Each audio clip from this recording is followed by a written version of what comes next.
Good evening. Good to see so many of you here at the moment. I can see at least, what are we up to? 62 at the very start of the show. That's fantastic. Thank you so much for joining me. 1986. A good year, a solid year. Like the last few years have been, I think. We are, how many have we got now? I think we've got around about 12 finalists ready for the show that's going to take place in about 4 or 5 weeks' time. There won't be a show next week, unfortunately. I'm away next week. So there won't be a show next week, but we'll resume it the week after. But I'll put the thumbnail up and the trailer and all that kind of stuff so everybody can see what titles we're going to be looking at. But 86, a good year. The Fly, Psycho 3. What else have we got? Aliens, Vamp, Trick or Treat. Lots of really cool horror films from 1986. Demons 2, Chopping Mall, Henry, Portrait of a Serial Killer's in there as well.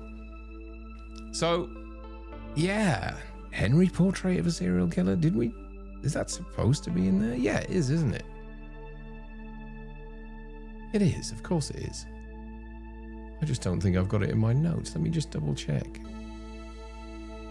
FG, yeah, I have got it in my notes. I had a heart attack then. I've forgotten I'd done notes on Henry.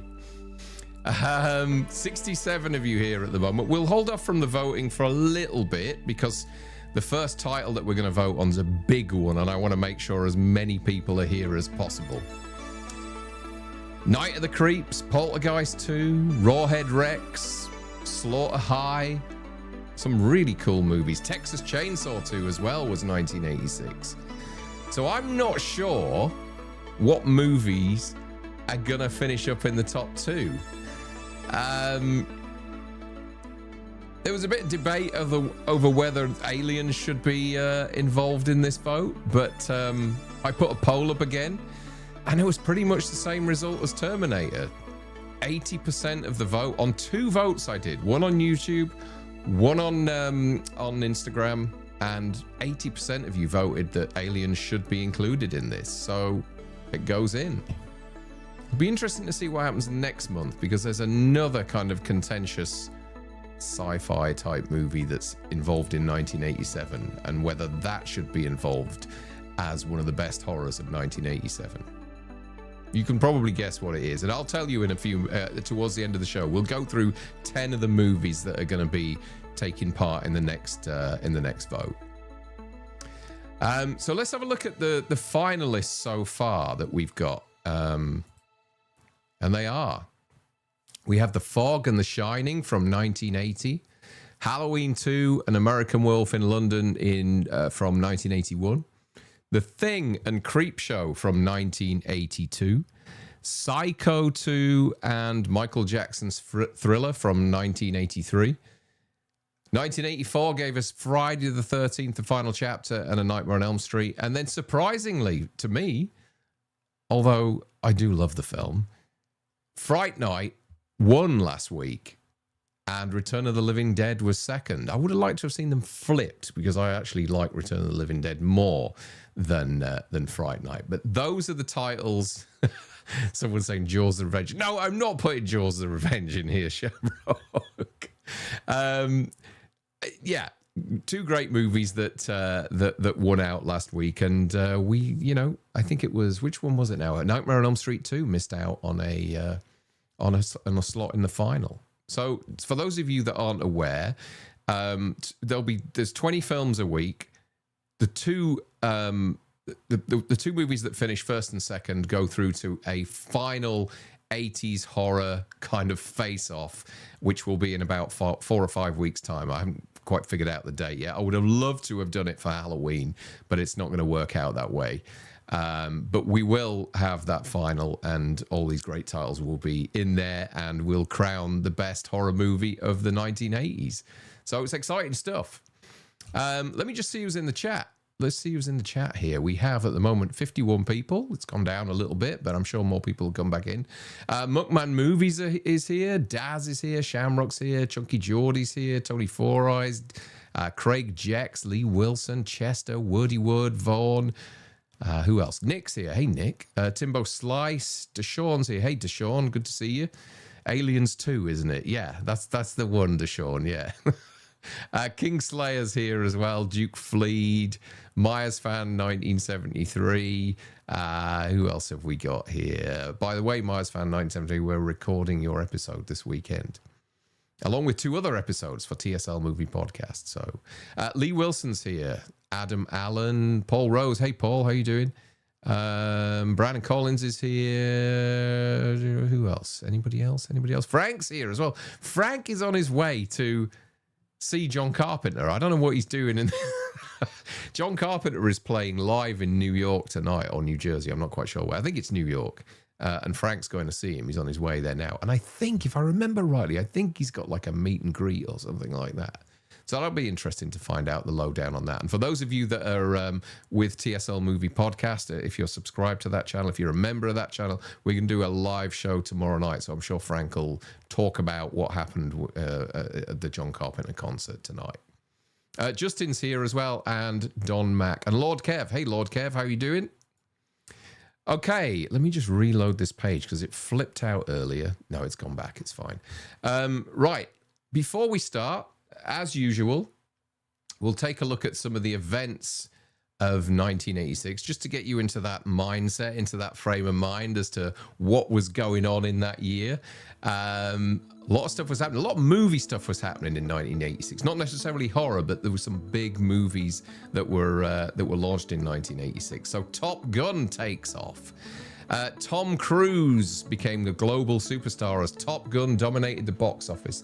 The movie boosted Navy recruitment and made Danger Zone a karaoke staple for decades. Nintendo launches The Legend of Zelda. Nintendo unleashed Legend of Zelda, letting players explore Hyrule, whatever that means, for the first time. It introduced save files, which was a revolutionary feature for the time. I have no idea. I've never played Zelda. I don't know what you do. I don't know what you press to make it work. I've no idea. Pixar is born. Steve Jobs purchased Lucasfilm's computer graphics division and founded Pixar. Their debut short, Luxo Jr., featured the hopping lamp and earned an Oscar nomination. You know that thing that they put on before all their films, that hopping lamp? Yeah, I didn't know that. Ferris Bueller Takes a Day Off. John Hughes' comedy became an instant classic, with Ferris breaking the fourth wall and reminding everyone that life moves pretty fast. The Oprah Winfrey Show goes national. Oprah's talk show launched nationally in 1986, blending celebrity interviews and real-life stories into the most influential daytime program of the modern era. Crocodile Dundee becomes a global hit. Paul Hogan's Aussie comedy became a worldwide sensation and gave us the immortal line, "That's not a knife, that's a knife." Doesn't he say, "This is a knife"? Either way, in the UK in the next few weeks, they're releasing this kind of woke cut of the movie, which I have no interest in whatsoever. It's essentially all the offensive jokes taken out of it. Now, who wants that? We don't need that at all. Don't mess with things like that. We all know, I'll take a trigger warning rather than you cut the film apart. What a shame. 4K version with all the jokes cut out of it? Not at all. That's not going to sell, I don't think. Halley's Comet returns. For the first time since 1910, Halley's Comet passed by Earth, thrilling astronomers and inspiring a wave of space-themed merchandise and documentaries. I remember that well. And the other thing I remember well was aliens blasting into theaters. Now, I never saw it in the theater because I wasn't old enough, but I did see it on VHS pretty soon after. James Cameron's action horror sequel was a smash hit, earning Oscars for visual effects and cementing Ellen Ripley as one of the cinema's greatest heroes. Well, we'll talk about Aliens in a few seconds, actually, because I think it's the first movie that you guys are going to vote on. There's 73 of you here, so I think there's enough of you to vote on that film. Hands Across America unites millions. On May 25, about 6.5 million people formed a human chain across the US to raise money for hunger and homelessness. A uniquely 80s act of optimism. I don't really remember that, I don't think. I do remember this next one, though, which was Bon Jovi. This is for Frank, this one, because I know how much he fucking hates Bon Jovi.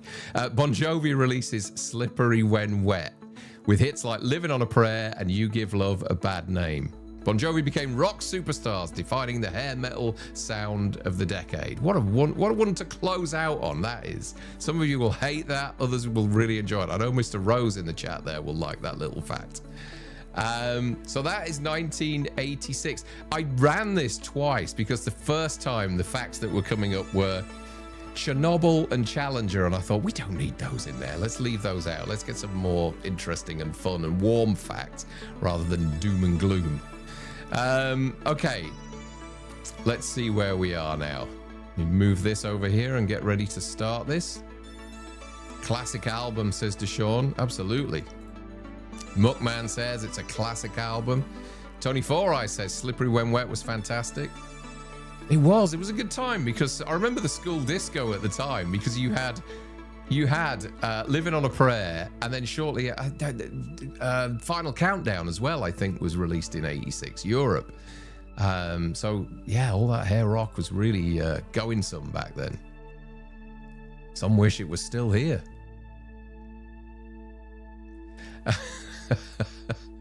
Let me just refresh this page before we start, and I will move over to this. Smiths, The Queen is Dead is the better album that year. The Smiths, yeah. Feast Your Peepers, Colin says, I'm with Frank, can't stand Bon Jovi. Okay, so let's start off with Aliens here. There is enough of you to vote, I think. The link is in the chat. I'm just going to drop another link in the chat here for everybody. So what you do, folks, is if you haven't been in here before, click on the link and it will bring up another browser, whereas you can vote on the film once I start the countdown. Red is the top of the tier, so first place, and the colors go all the way down to green, which is fifth place. So, you know, anything in between is maybe not as good as first and not as bad as last. So yeah, let's get on with this. Let's start this vote. So Aliens is counting down. Released on July the 18th, 1986, with a budget of 18.5 million. Filmed here in the UK. I think Cameron had a bit of a time with a lot of the crew over here. Box office of 183.3 million worldwide.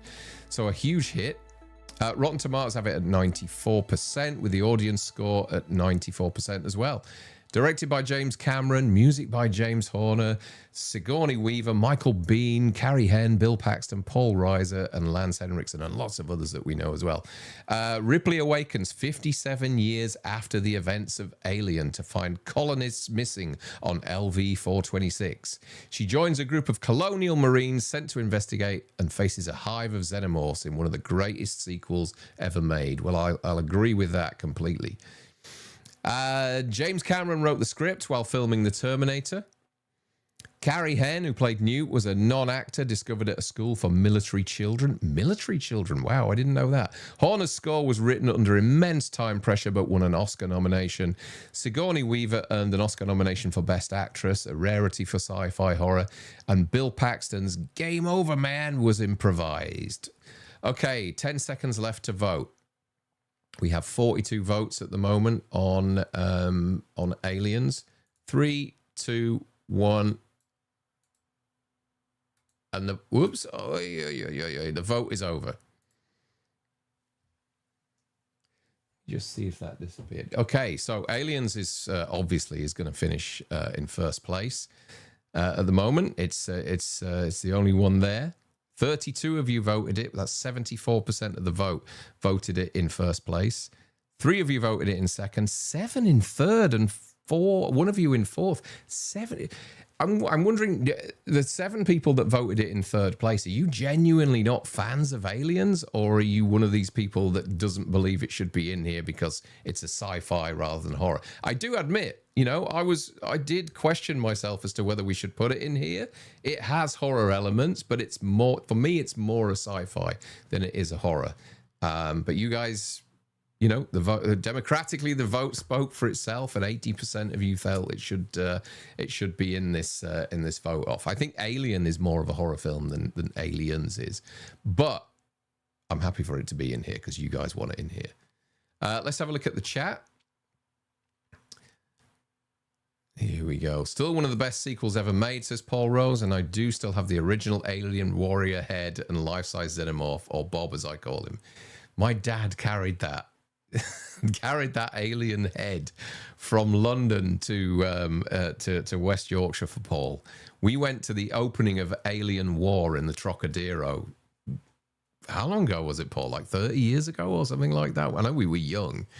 Probably the late 90s or something like that. I can't remember. Paul won a real alien head that I think was used in one of the movies in Aliens, if I remember right. You'll have to correct me on that. I don't know. But yeah, and my dad carried it up on the train for him because we won it at the start of or he won it at the start of the weekend, and we couldn't spend the weekend in London carrying this alien head around with us. So my dad was traveling back up and he took it. But yeah, what a thing to win. I'm glad you still got it.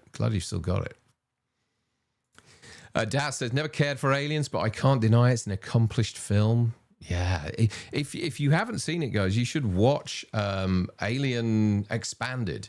You know the guys who do the In Search of Darkness videos? They did a documentary on aliens. If you can get hold of it, it's fantastic. It's 5.5 hours long, and they get everybody on there that's still alive to be interviewed, even Cameron. And some of the stuff that he comes out with is just quite amazing because he admits to being an absolute utter tyrant on the filming of this. To the point where I think there's one moment where he talks about the fact that a tea lady comes in the room with a load of cakes on a trolley, and he was so pissed off that he just walked up to it and tipped it over, threw it up in the air, and the cakes went everywhere, and all the tea and all that sort of stuff. But yeah, he wasn't pleasant to. I don't think he's pleasant on a lot of movies, to be honest, because the Abyss was nicknamed The Abuse by the cast members.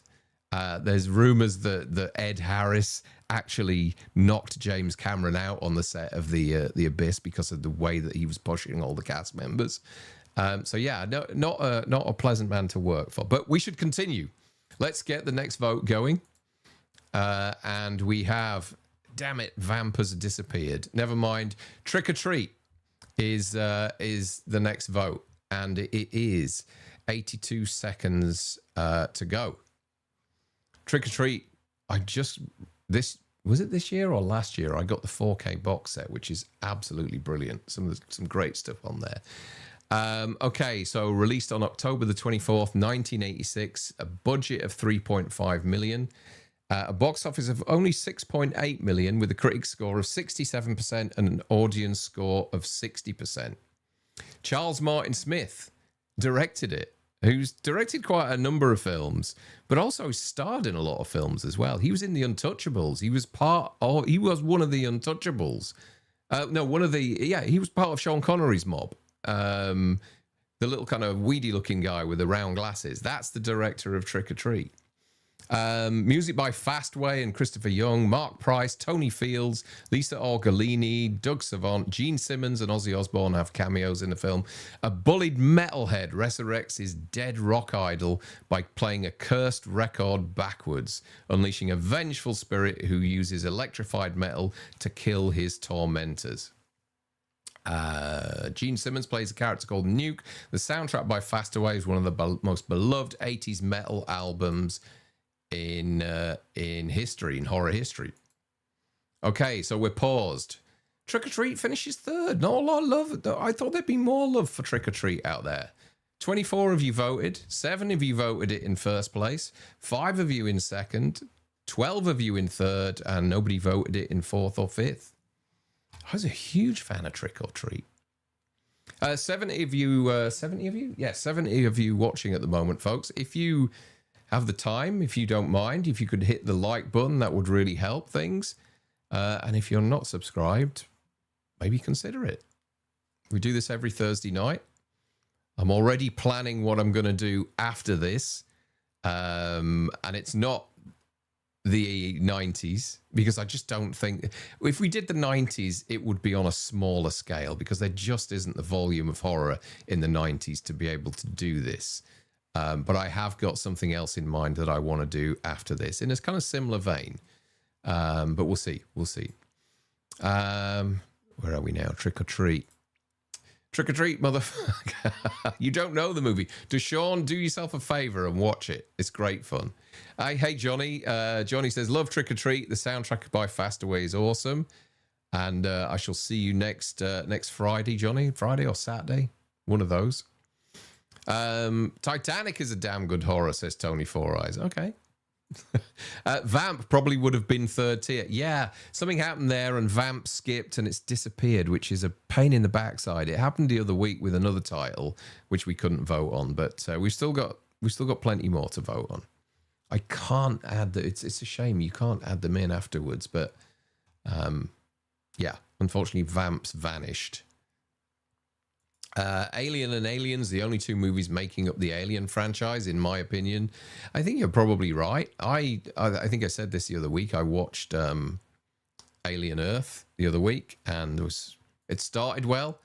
It just declined. It absolutely just fell off a cliff. And as I think I said this last week, or maybe I said this on the Slaughtered Lamb, I don't know, but they turned one of the most terrifying of Hollywood creations into a fucking sheepdog in that show. And it was a shame. It was a shame because it started so well. Piranha 2 is a good Cameron horror movie. Yeah, exactly. Yeah, I think he lasted about 2 weeks on that movie, I think. Trick or Treat is an absolute classic, saved by major video rental traction. Looks and sounds cracking on 4K. Really holds up. It does, Andrew. It's a great box set that... was it Synapse did? I can't remember who did it now. Who did it? Who did the... I think it was. Dad says, I'm not a fan of bullied teen horror. Gets one back. Big exception being Carrie. Okay, fair enough. That's a niche little subgenre you've picked out there. Bullied teen horror. Don't most slasher movies like bullied teen horror? Don't most slasher movies start with somebody who gets wronged or bullied or and takes revenge? That's kind of like you're cutting a hell of a lot out there, Daz. Eli says, don't forget to slash that like button and sub to this amazing channel. Thank you, Eli. Very kind of you. Let's have a non-horror horror tier vote. Interesting. Maybe, yeah, that could be something that we could do. I mean, I do like this channel being horror. But as we've done on the Slaughtered Lamb, it's been really successful not talking horror on there, because people love to go back and look at what films were released in the 80s. So I think we've got that covered on Slaughtered Lamb, doing non-horror stuff. So, but I have an idea about what we're going to do. It's going to take a lot of work and planning and stuff, but I want to build on this and do something similar but different.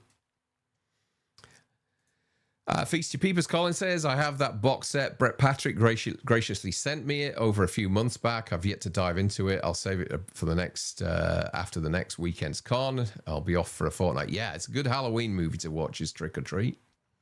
Okay, let's, you're the bait. The bait is you. You should be loyal to your heroes. They could turn on you.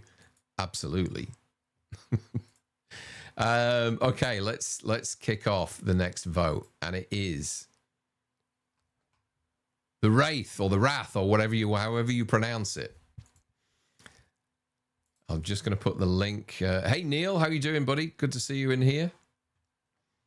Released on November the 21st, 1986, with a budget of 2.7 million. A box office of just 3.5 million. I don't think this got a theatrical release in the UK. I just remember seeing it on VHS. And, you know, watching it, I didn't feel like looking at the VHS box. It certainly didn't feel like a Charlie Sheen movie. I'll give it that. Budget of 2.7 million, I think I said. Box office of 3.5. Rotten Tomatoes 33% with an audience score of 58. Directed by Mike Marvin. Music by Michael Honig and J. Peter Robinson. Charlie Sheen, Nick Cassavetes, Sherilyn Fenn, Randy Quaid, Clint Howard was in the Wraith as well. After a young man is murdered by a gang of car thieves, a mysterious black-clad driver in a supernatural turbo interceptor returns from beyond to exact bloody revenge.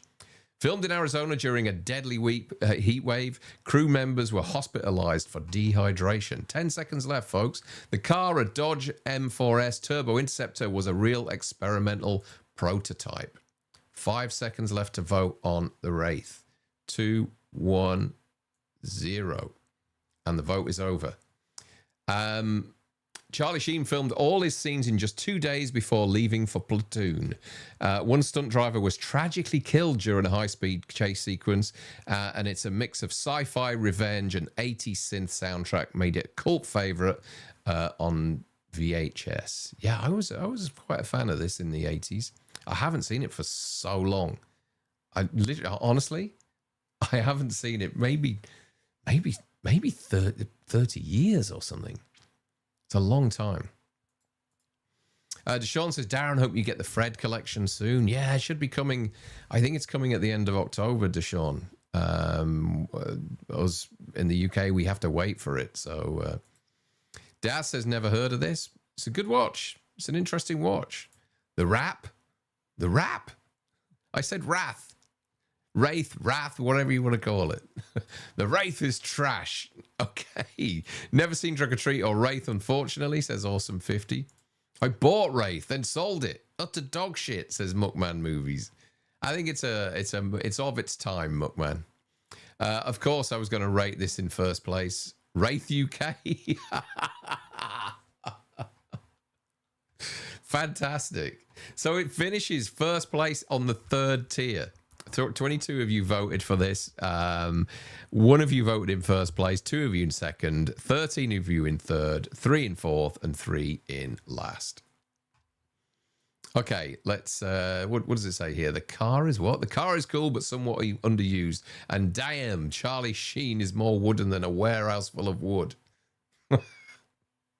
I absolutely love this film, says Chunky Geordie. Not a horror, though, in my eyes, but brilliant. Doesn't he just give the car away at the end of the film? I can't remember now. I can't.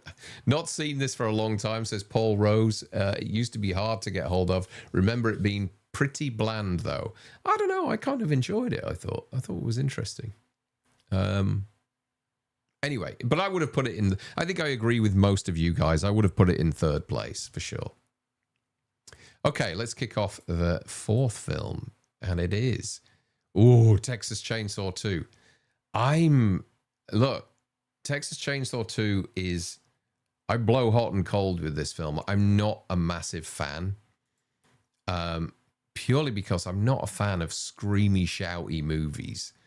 I have a big problem with just constant screaming and shouting, and this is all this film does for me. I love Savini's work in this film, but for me, it's as loud and screamy and shouty and obnoxious as The Goonies is. So take that as you will. Released on August the 22nd, 1986. A budget of $4.5 million. A box office of $8 million. Rotten Tomatoes has this at 48% with an audience score of 44%. So not doesn't fare too well with the critics, to be fair. Let me just take that off there. Dennis Hopper, Caroline Williams, Bill Moseley, Jim Sydow, Bill Johnson. A radio DJ becomes the target of Leatherface and his deranged family after accidentally recording one of their murders on air, while a revenged, obsessed ex-Texas Ranger hunts them down. Obviously, my Alexa's just gone off. Tobe Hooper returned. Let me just get this vote. 2, 1.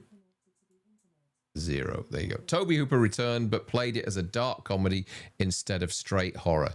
Makeup effects were done by Tom Savini, a young Tom Savini. Was he? Yeah, I don't know. He'd been in Vietnam 20 years before that, I think. Dennis Hopper called it the worst movie I've ever made. Then later embraced it for its cult status. Bill Moseley's Chop Top became an icon of horror conventions. Yeah, he came to the UK last year and dressed up as Chop Top. And the climactic chainsaw duel was filmed in a real abandoned amusement park. Okay, so Texas Chainsaw finishes... Interesting, it finishes second on the third tier. 10 of you voted it in, 36 of you voted on this. 10 of you voted it in first place, 4 in second, 12 in third, 4 in seventh, and 3 in fifth. Let's see what the sentiment's like in the chat here for this film. Wordy Word says, thank you for your donation. Thank you for your donation?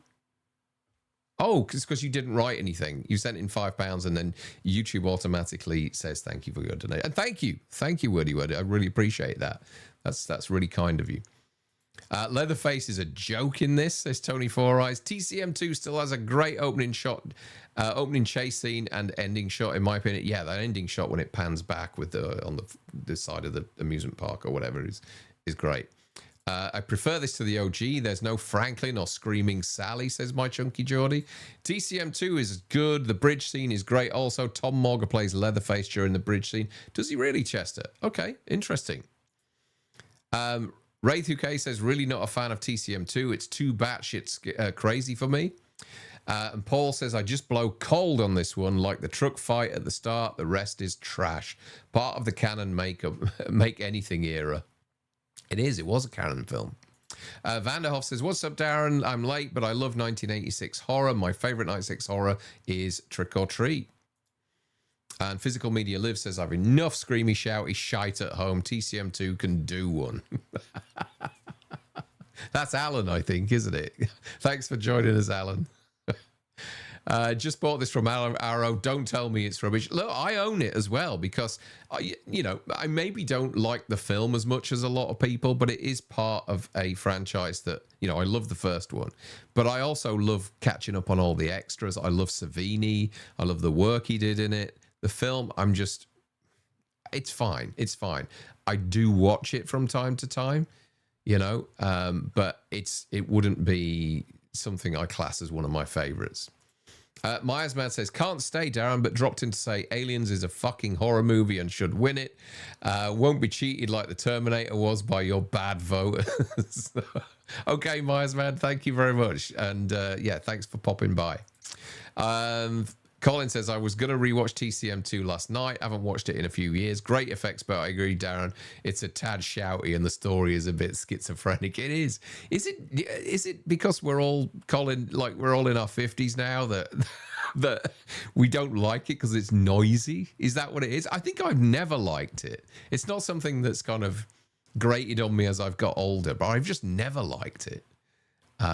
But like I say, I do own it and I do watch it and I give it a chance from time to time, but I just end up turning the volume down. Darren, how many films do you own that you don't like? They did such a cool set on it. I had to get it. They did Arrow about a year ago of Texas Chainsaw 2. And like I said, I love all the commentaries and behind the scenes and all the little extras with it. I can still find those fascinating, even if I'm not a massive fan of the film. Okay, enough Texas Chainsaw. Let's move on and start the next vote. Oh my God. One that I would love to see win this. The Hitcher. February 21st, 1986. Did you know Sam Elliott was originally going to be the Hitcher, but then they moved on to Rutger Hauer? February 21st, 1986. 7.9 million budget, only 5.8. Wasn't a success at the cinema at all. I saw it on VHS. Critics have it at 66%, audience at 74%, directed by Robert Harmon. Mike Isham did the score. Rutger Hauer, C. Thomas Howell, Jennifer Jason Leigh, Jeffrey DeMunn, great cast. A young man driving across the desert picks up a mysterious hitchhiker who reveals himself to be a sadistic killer. beginning a nightmarish cat and mouse chase that blurs the line between the hunter and the hunted. Rutger Hauer's performance was so intense that Howell had nightmares during production. The MPAA cut several violent scenes to avoid an X rating. Screenwriter Eric Red said the idea came from listening to the Doors' Riders on the Storm. Howe did most of his own stunt driving, and critics initially panned it for violence, but it's now hailed as a neo-noir masterpiece of dread, which I completely agree with. I absolutely adore this film. It's currently in second place on the first tier. 39 of you have voted. The vote is over. Let me just pause that. Go back to the Hitcher. The vote is over. 22 of you voted it in first place. 13 of you voted it in second. 3 of you voted it in third, and nobody in fourth, and 1 in fifth. Why would somebody vote this in fifth place? This film is as close to a masterpiece as you can get. The tension in this movie, the performances, the situations that we're put in with Rutger Hauer, you know, sitting in the back of that car waving at C. Thomas Howell with that teddy bear, with that little kid in the back of the car. Do you know how much blood comes out of an eyeball when it's punctured? Jennifer Jason Leigh tied between the two trucks. Like, it's a fantastic movie. The chip in the cafe. What a great film. And an amazing Second Sight 4K release that came out just last year, I think. Brett Patrick says this has just had a great long-awaited release. Many of us have just bought. Yeah, I think there's still plenty left over as well. I think they overdid it a little bit on the production of this. The Hitcher is a stone-cold classic, says Awesome50. Endlessly rewatchable, incredibly atmospheric, and Hauer is tremendous. I totally agree. Really good, even like the Sean Bean remake. Okay, I've seen it once, but honestly, this for me is streets ahead of it. Another film people love, but I just think is okay. Rutger Hauer is great, though. Can't wait to meet Hal next week, and I'll be taking my Laserdisc for him to sign. Oh, of course, he's at For the Love of Horror. Andrew, isn't he? Yeah. I just rewatched The Hitcher earlier this year, and Rutger Hauer is terrifying. I completely agree. I'll have to watch the rest tomorrow. Got to get up a bio. Oh, thank you, Craig. Thanks for stopping by, buddy. See you later. Muckman Movie says Hitcher is a great film. Lee Wilson said, I watched Second Sight's version a few nights ago. First time I'd seen it since its initial release. Oh, wow. What a treat. I hope it held up for you. Still haven't watched my Second Sight 4K. And Colin says The Hitcher for me is #1 film of 86. Without question. Cannot wait to meet C. Thomas Howell next week and get my box set signed. Will you be taking your Soul Man VHS, Colin? Don't do that. I love The Hitcher. I want you to stop me. The belated sequel is pants, though. Another use the title to sell junk film. Yeah, wasn't it Jake Busey, I think, who was in the sequel? Wraith UK, The Hitcher is an amazing film. The score on the film is epic, and the 4K box set is ace. Yeah.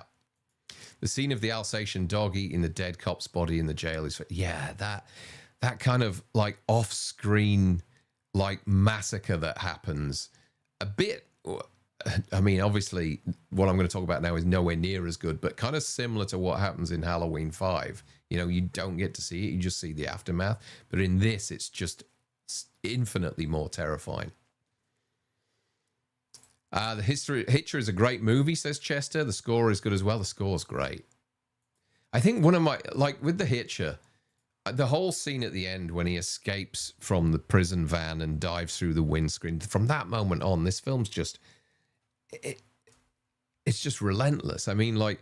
And also the shot that you see from a distance when he's being shot. And you can see the dust traveling through, like the gun smoke traveling through Rutger Hauer's body in the distance. It looks incredible. What a great movie. What a really cool movie. Yeah, Soul Man. Steve Miner directed Soul Man. Did he direct it? He did. Yeah. Poro says, I sold Soul Man on VHS recently. Colin said, yeah, Soul Man's terrible. Okay, let's move on and start the next vote. It is The Fly. So many of these movies I want to go through the next round. I fear The Hitcher is going to be knocked out of the top two on this one, unfortunately. Released on August the 15th, 1986. I shall put the link to vote for The Fly in the description for those of you that haven't got it or you can't see it. August 15th, 1986, a budget of 9 million, a box office of 60.6 million worldwide. Rotten Tomatoes have this at 93% with an audience score of 83%. David Cronenberg directing with Howard Shore doing the score. Jeff Goldblum, Gina Davis, John Getz.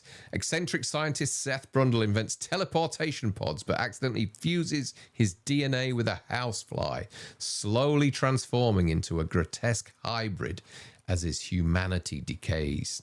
Won the 1987 Academy Award for Best Makeup with Chris Walas and Stephen Dupuis, is it? Dupuis?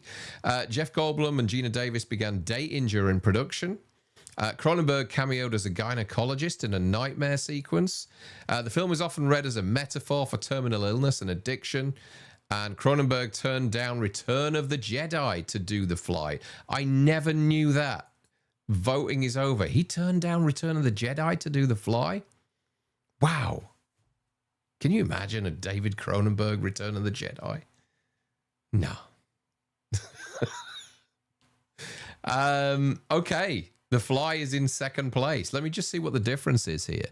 So Aliens had 32 votes. The Fly had 31. And we got a few titles here that could rattle this, because we still got Jason Lives to come as well. So 6 of you voted it in second, none of you in third, none of you in fourth, and none of you in fifth. Now let's have a look at the amount of people. So fewer people voted on The Fly, but it still held its own. Knocked Hitcher out of the top 2, so The Hitcher won't be going through to the final. At the moment, it's between Aliens and The Fly, and I suggest Jason Lives, I think. But we'll see. We'll see. Let's see what the chat's saying. If there was ever a film that deserves a 4K release, it's The Fly. Well, as we know, next year, Lee, is the 40th anniversary, so perhaps Disney will pull their finger out and make a 4K version of this, because I'd love to see it in 4K. The Fly is a masterpiece, says Kingslayer. I think Jason Lives is going through to the next round, says Brandon. Don Mac says, be afraid, be very afraid. And Deshaun says, don't tell me you all know about The Fly. I've scenes from it, never actually watched it. Don't kill me, y'all. I know about The Fly. I've scenes from it, but I've never actually watched it. Okay, Deshaun, watch The Fly. You will absolutely love it. It's tragic, absolutely tragic.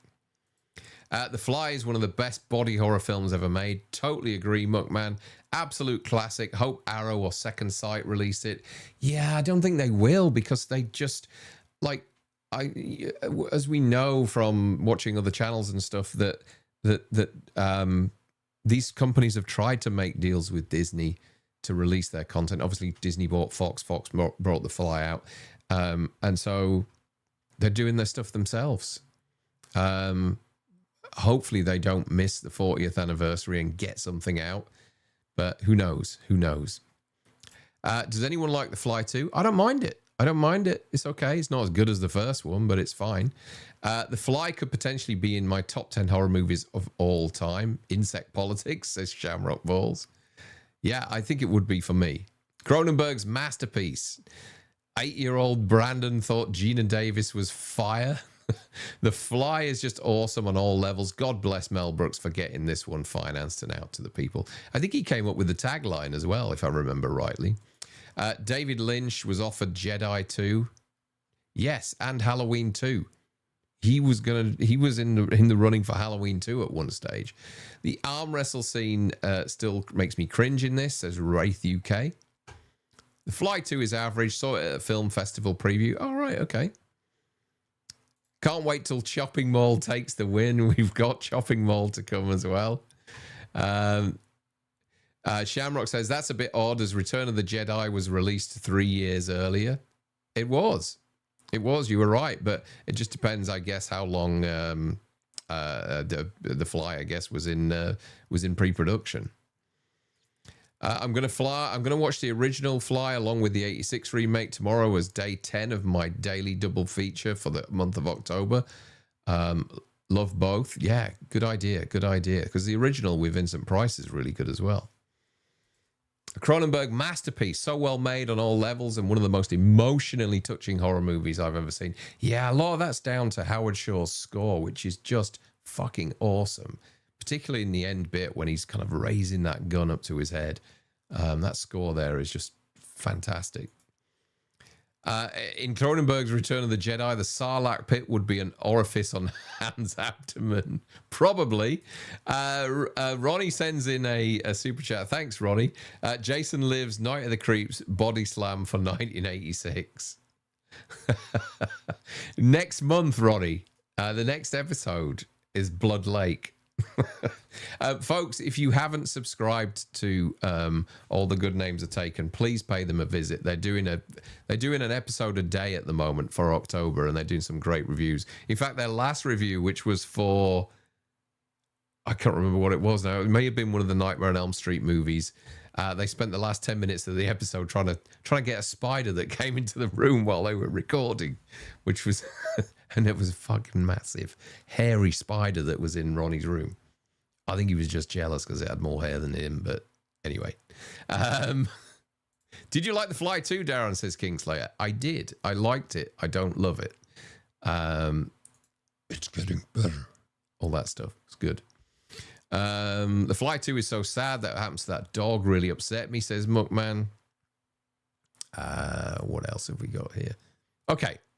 Jedi would be blowing up brains like scanners. That would be fun, wouldn't it? Let's move on to the next vote. The next vote is Slaughter High. Okay. If I remember right, wasn't this filmed in the UK? Released on November the 14th. Budget of 2 million. A limited theatrical release. Critics have it at 29%. Audiences at 32%. Directed by George Dugdale. Caroline Munro, Simon Scudamore, Carmine Ignaconi, Donna Yeager. 10 years after a cruel high school prank leaves a nerd horribly disfigured. Don't they all? The perpetrators reunite for a reunion at the now abandoned school and are picked off one by one by a vengeful masked killer. Shot entirely in England but marketed as an American slasher. Caroline Munro was 36, playing a teenager. Original title was April Fool's Day but changed due to Paramount's same year release. Star Simon Scudamore tragically died by suicide shortly after filming. There's a fun fact. And composer Harry Manfredini reused cues from Friday the 13th Part 2. Yeah, I saw it when it came out. And then I tell you what brought back some memories was Sean Clark did when he was over in the UK, I think last year or the year before, he did a Horrors Hallowed Grounds episode on Slaughter High. In the school or in the building in the UK, which was a really interesting episode if you haven't seen it. But yeah, Caroline Munro, 35-year-old, playing a teenager.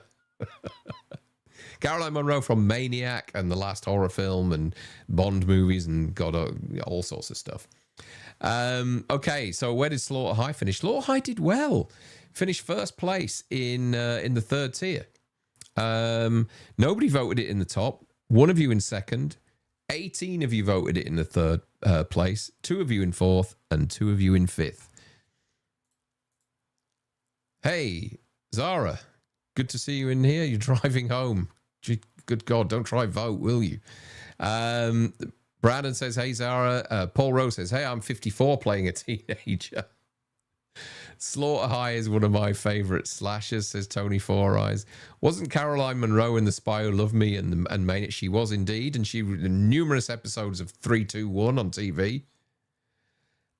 Slaughter High is a fun watch and has some great effects. It's no masterpiece, though. Certainly isn't. Mediocre slasher, as I remember, says Daz. Very obviously British. I remember it being April Fool's Day on the UK VHS. No, I don't think it was. I don't think it was Wraith UK. April Fool's Day was April Fool's Day in the UK. And I do remember Slaughter High. Slaughter High, if you remember it, the UK VHS was a jester with a skull face on a black background and then the word Slaughter High above it. April Fool's Day was April Fool's Day. Love this along with Stage Fright, says Tony Four Eyes. I think Stage Fright is next week or the week after. It's 1987. I think Stage Fright came out the same year as Opera, Argento's Opera. Neil says, I must have seen it, but have no memory of it at all. What was the mask? It was a jester. It had the full jester's hat and like a kind of skull type face. How can Trick or Treat be last? It's top tier for me. I know, I'm disappointed with that as well, Paul. Definitely disappointed. Myers fan 70 says, fuck me, Trick or Treat's position is beyond tragedy. 87 of you, watching at the moment, folks. If you haven't, if you want to vote, click on the link in the chat. There you go. There's the link. And then you can start to interact with this vote. We've still got a good, we're not even halfway through. 1, 2, 3, 4, 5, 6, 7. We've got another 12 or 13 left to do. Plenty of films left to vote on. Thank you for joining us. I totaled up, I don't know if I mentioned this, but I put it out on a short earlier today. Over the last 6 weeks, we've had 2,500 votes on all these movies.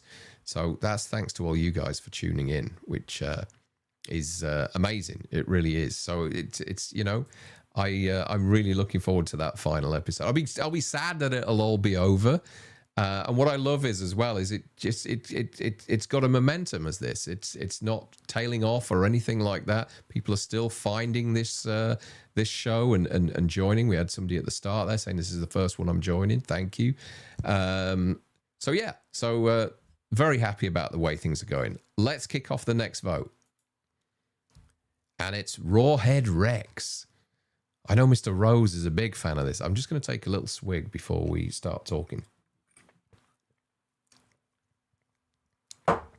Okay, so the count is on. 77 seconds left to vote for Rawhead Rex. Released in Ireland on April the 17th, 1986, and November the 14th, 1986 in the US. A budget of $1.5 million. A limited theatrical run. Critics have it at 36%. The audience at 38%. George Pavlo directed it, with music by Colin Towns. Cast includes David Dukes, Kelly Piper, Niall Tobin, Cora Venus, Lunny. When a farmer accidentally unearths an ancient stone idol, it unleashes Rawhead Rex, a monstrous pagan god who begins slaughtering townsfolk across rural Ireland. Based on Clive Barker's story from Book of Blood, Volume 3, Barker wrote the screenplay but disowned the film after creative interference. The Rawhead Rex costume was designed by Bob Keane, later of Hellraiser fame. Barker said the monster was supposed to be erotic and terrifying, but found the result like a rubber dinosaur. Became a cult favorite after decades of VHS obscurity and finally released on Blu-ray in 2017. The vote is over. And Paul Rawhead Rex is in 4th place. I'm guessing the person that voted it at the top is you, Paul, because I know what a fan you are of this. 1st place, 1 vote. 2nd place, 1 vote. 2 votes in 3rd place. 6 votes in 4th place. And 6 votes in 5th place. So a lot of you abstaining for Rawhead Rex. I had to go in here. I remember it in Fangoria. I remember it well. And I remember seeing it at the time on VHS in the UK. Whether it, I don't know, maybe it didn't get so much of a wide release in the US, being an Irish movie. Let me have a look here, see what, never seen this. I even have Barker's Books of Blood and haven't read it. Barker hated Rex, hence why he directed Hellraiser. Awesome 50 said Rawhead Rex, a disappointing adaptation of a Clive Barker story. However, fun fact, my dad knew composer Colin Towns. That's cool. Very cool. Never seen it, says... oops, I've just lost that. Never seen it, says Ronnie. Sounds like a movie from the mid-90s. Feast Your Peepers, Colin says, need to revisit Rawhead Rex. Wasn't up to much as far as I remember. Only saw it once back in the day on VHS. A few of you have never heard of it. Paul C's never heard of it. Brandon says, I have a feeling most things are supposed to be erotic and terrifying to Mr. Barker. He's still hanging in there, bless him, isn't he, I think? Isn't he? I think he's still alive. He was looking really ill, I know, a few months ago. I think he's got... I can't remember what he has now, but he's looking pretty poorly. Only good things about Rawhead Rex was the end credits, says Myers Mad 316. Never heard of this tosh, says Kingslayer. Yes, I love this film, says Paul. The creature design is great. I know it's nothing like the book. He's already here, Rawhead. I still use Rawhead passwords today. Probably shouldn't have said that. Really? You just... Oh, dear. Best thing in the 80s was going to the store and look... Hang on, this chat keeps disappearing here. Going to the store and looking through all the horror movies. Let me just pull this down so I can see more of the chat. Aliens is not a real horror, says Tony Four Eyes. Well, thank you for the £5 for that. I appreciate it, and I'll kind of semi-agree with you on it. He's involved with the new Hellraiser game. Okay. Myers Mad 316 says, has there been a great adaptation of Clive Barker's work? Personally, I've not liked any movie that has been made from his books. You can throw Hellraiser in the fire too. Terrible movie. I quite like Hellraiser. I know Frank's a big fan of... Oh, what's the one now with where Cronenberg plays that dude with the mask? I forgot the time now. I forgot the movie title. Somebody will put it in the chat. Candyman is fantastic, says Daz. He's still alive, but he's in really bad health. Yeah, I know. I know Brett Patrick. I think Brett may have been in the chat earlier. He saw him recently at a con and said that he was very, very, very poorly. Nightbreed, thank you, Nick. There you go. Everybody's filling me in now. Nightbreed, that's the one. Frank's a huge fan of Nightbreed. Okay. Nightbreed. Everyone telling me about Nightbreed. Right. Let's go. The next vote. Psycho 3. Psycho 2 went through, didn't it? If I remember rightly. Did it? Did it go through? You know what? I've forgotten. I think it did. Yeah. There was a lot of love for Psycho 2. Is there as much love for Psycho 3? July the 2nd, 1986. Budget of 8.4 million. Box office of 14.4 million. Did okay, I guess. And this is probably just the US box office. Critics have it at 60%. Audiences at 41%. Directed by Anthony Perkins. I think it was his directorial debut. Music by Carter Burwell. That score for this film is terrific. Anthony Perkins, Diana Scarwood, Jeff Fahey, Roberta Maxwell, Hugh Gillen, and Lee Garlington. Norman Bates attempts to live a quiet life running the Bates Motel until he's drawn back into murder when a suicidal nun, a sleazy drifter, and a suspicious journalist cross his path. Anthony Perkins, as I said, made his directorial debut. The film was shot in just 8 weeks in California. Carter Burwell, later known for scoring Coen Brothers films, composed the haunting synth score. Perkins described it as a dark comedy of horrors, and despite mixed reviews, it gained cult respect for its surreal tone and Perkins' self-awareness. Yeah, the breaking the fourth wall at the end of the movie, I love when he's sat in the police car and he just kind of slowly looks up to the camera, which is kind of something similar that he does in the original movie. But yeah, it's finished in second on the second tier. 9 of you have it in voted in first place, 15 of you in second, 6 of you in third, none of you in fourth, and none of you in fifth. So quite a lot of love for Psycho 3 out there. And sure, you know, I like it. What I like about the Psycho sequels is the fact that they don't overdo it. Like, with the kills. It's not like a Friday the 13th film where there's like kind of 10 to 15, deaths in there. There's just a couple of really well staged kills in both Psycho 2 and Psycho 3. And I like both films. I thought they were both enjoyable. Great character in Norman Bates. Anybody watch Ed Gein?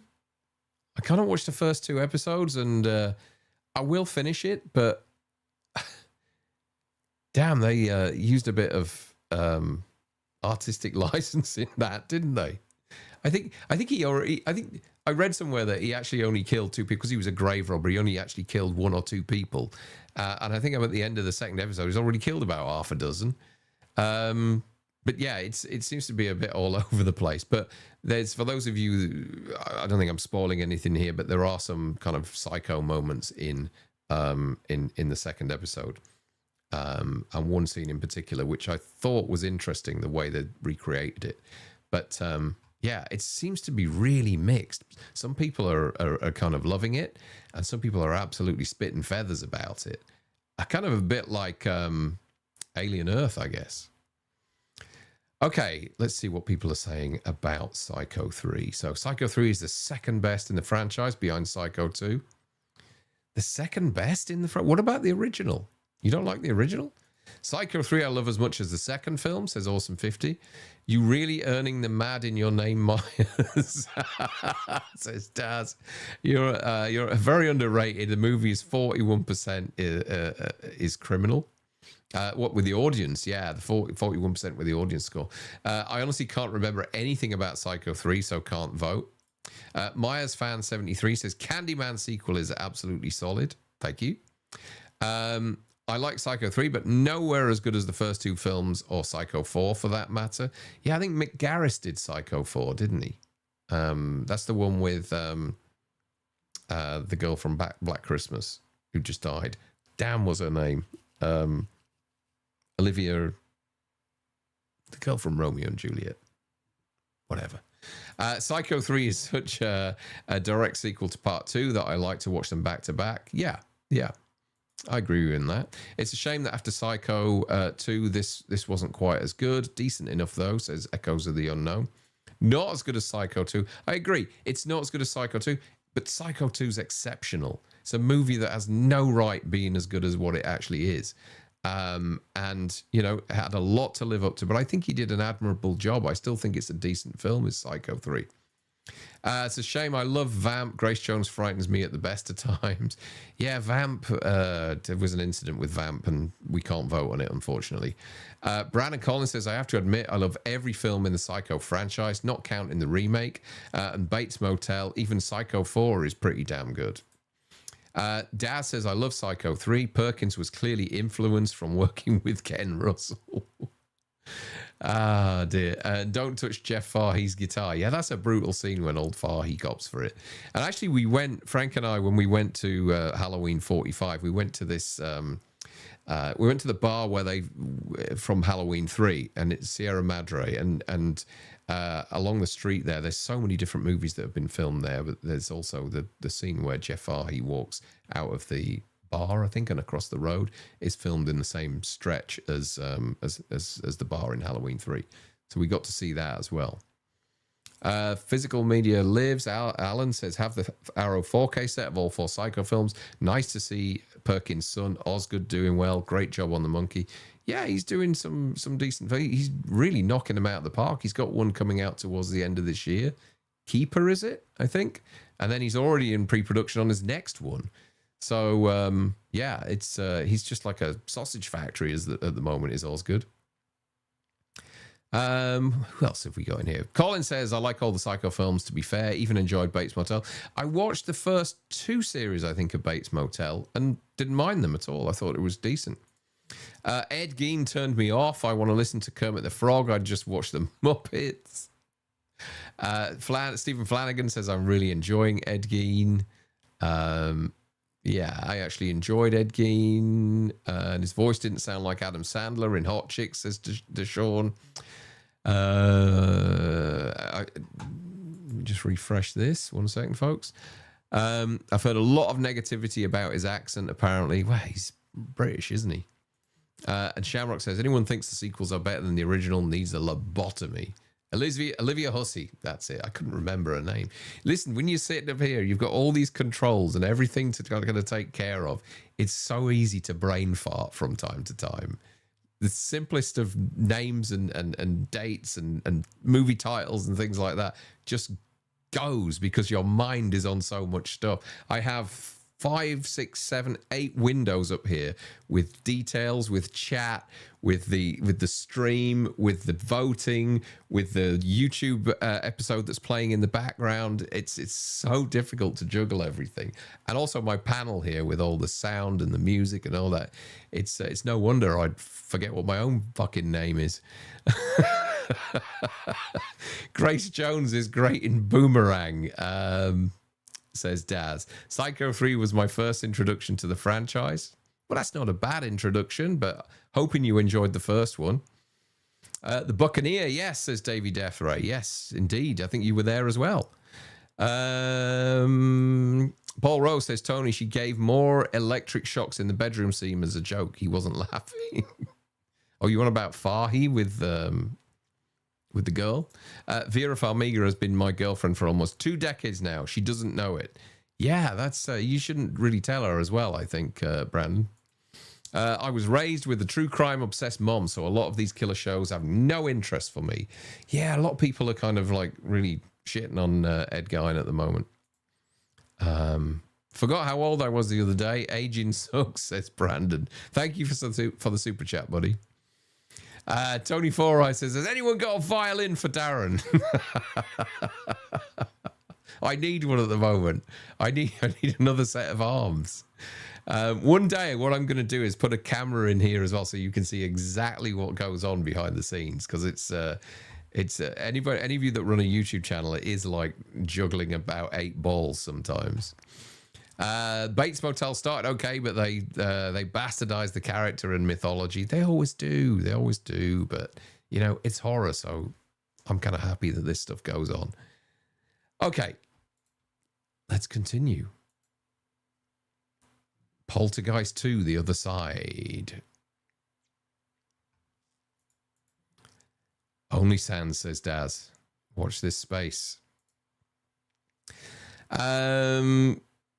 Poltergeist 2, The Other Side, released on May 23rd, 1986. Budget of 19 million. And a box office of 19 million in 1986. A box office of 41 million worldwide. 60 seconds left to vote, folks. Critics have it at 38%. The audience at 41%. Brian Gibson directed. Jerry Goldsmith did the score. Great score as well. Joe Beth Williams, Craig T. Nelson, Heather O'Rourke, Zelda Rubinstein, Julian Beck, and Will Sampson. The Freeling family, still haunted after the events of the first film, face a new supernatural terror when a sinister preacher named Cain follows them from the spirit world, targeting young Carol Ann once again. Julian Beck, who played Reverend Cain, was dying of stomach cancer during filming, enhancing his eerie appearance.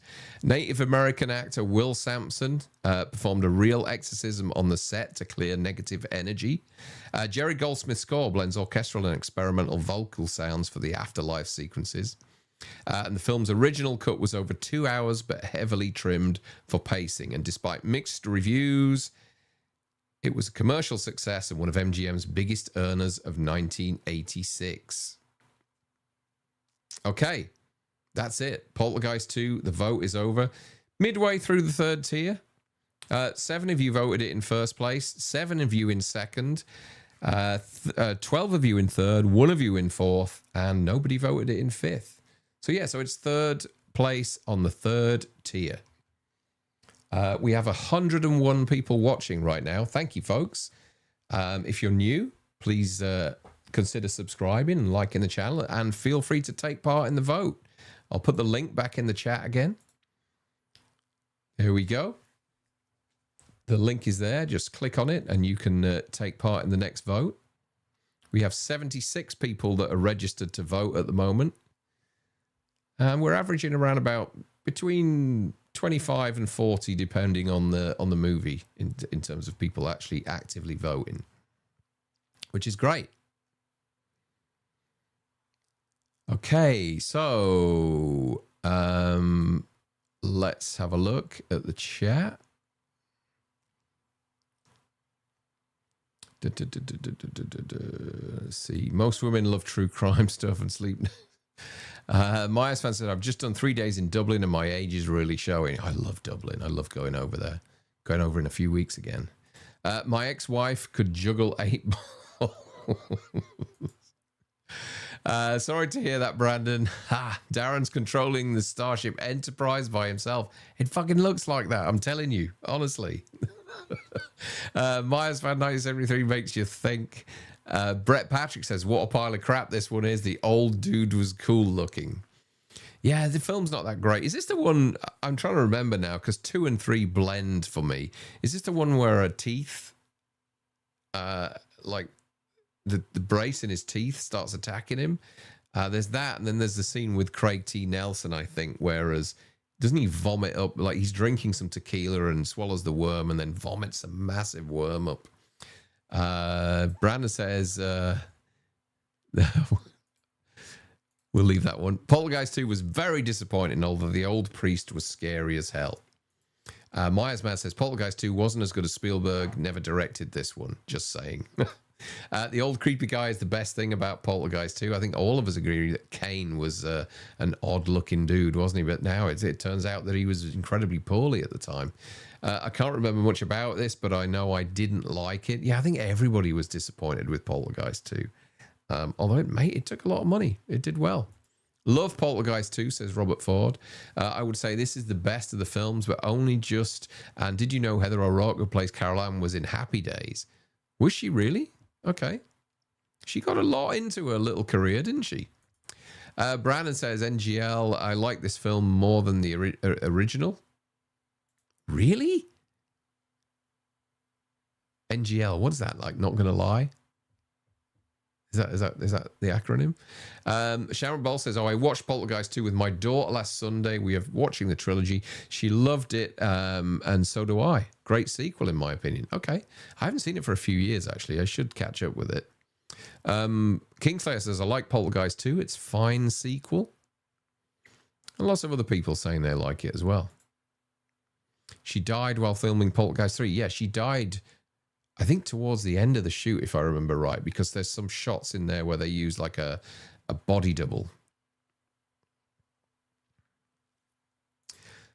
There's a lot of people who passed away from the movie. And Deshaun says, I want to get the 57-inch Samsung monitor so I won't need multiple. Oh, you started a channel as well, Deshaun? Okay. Poltergeist 3 was in the high-rise apartment with a lot of mirrors. That's right. Yeah. And Myers Fan 73 says, let's not talk about the €16 JD and Cokes. Oh, yeah, booze isn't cheap in Dublin. Not at all. Not at all. Poltergeist 3 was garbage in the high rise and her family ditched Caroline with her aunt. Yeah, did they not come back? Who was it? Was it Nancy Allen or someone like that in Poltergeist 3? I can't remember now. Just trying to remember who it was. I can't believe I'm sitting here watching this live show whilst I'm watching The Exorcist on TV. Well, why not? Good movie. Good movie. Okay, let's kick off. Let's do the next vote. 99 of you still watching. And Night of the Creeps. I know where I'd vote this. I love Night of the Creeps. Always have done. Ever since I first saw the trailer.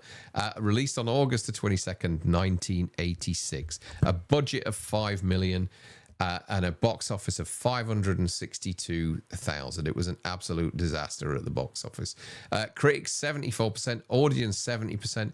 Directed by Fred Decker, obviously of Monster Squad fame.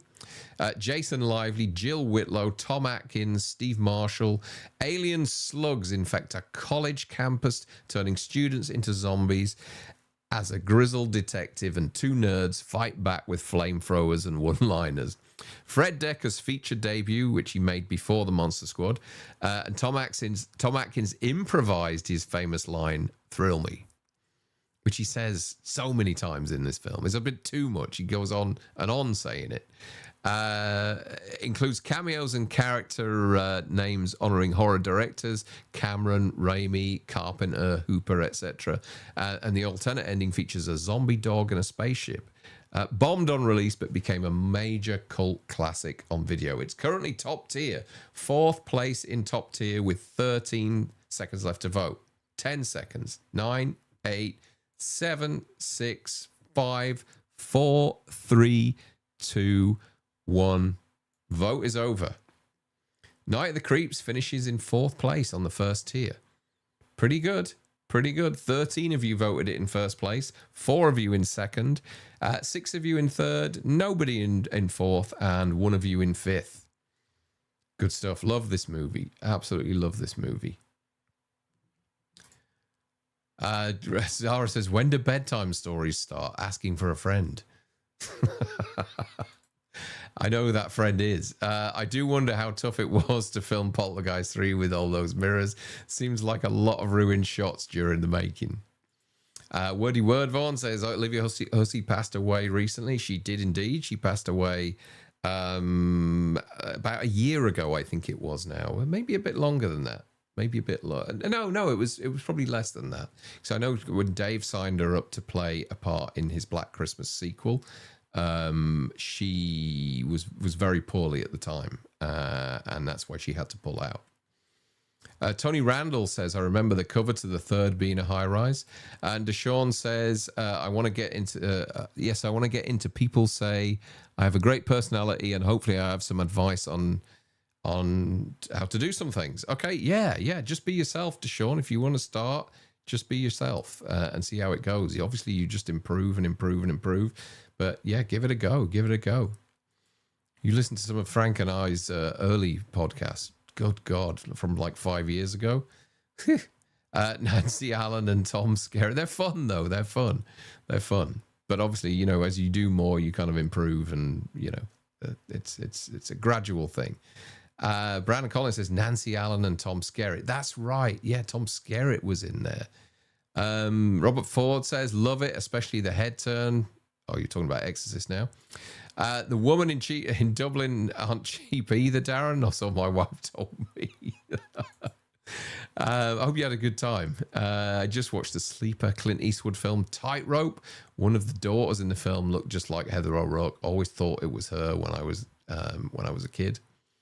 Isn't Tightrope the one when he goes, listen to me, dog shit? He calls someone dog shit or something like that. Night of the Creeps is top tier for me, says Brandon. Not for me, Robert. I just find it so damn slow. Oh, what, The Exorcist? Really? Wow. Tom Skerritt in Poltergeist 3. We're so far behind on this chat. Atkins has done a lot of work over 6 decades, and this is his favorite role. Sweet Tom. A fun watch, but second tier for me personally, says Paul. Well, it finished top. It did finish top.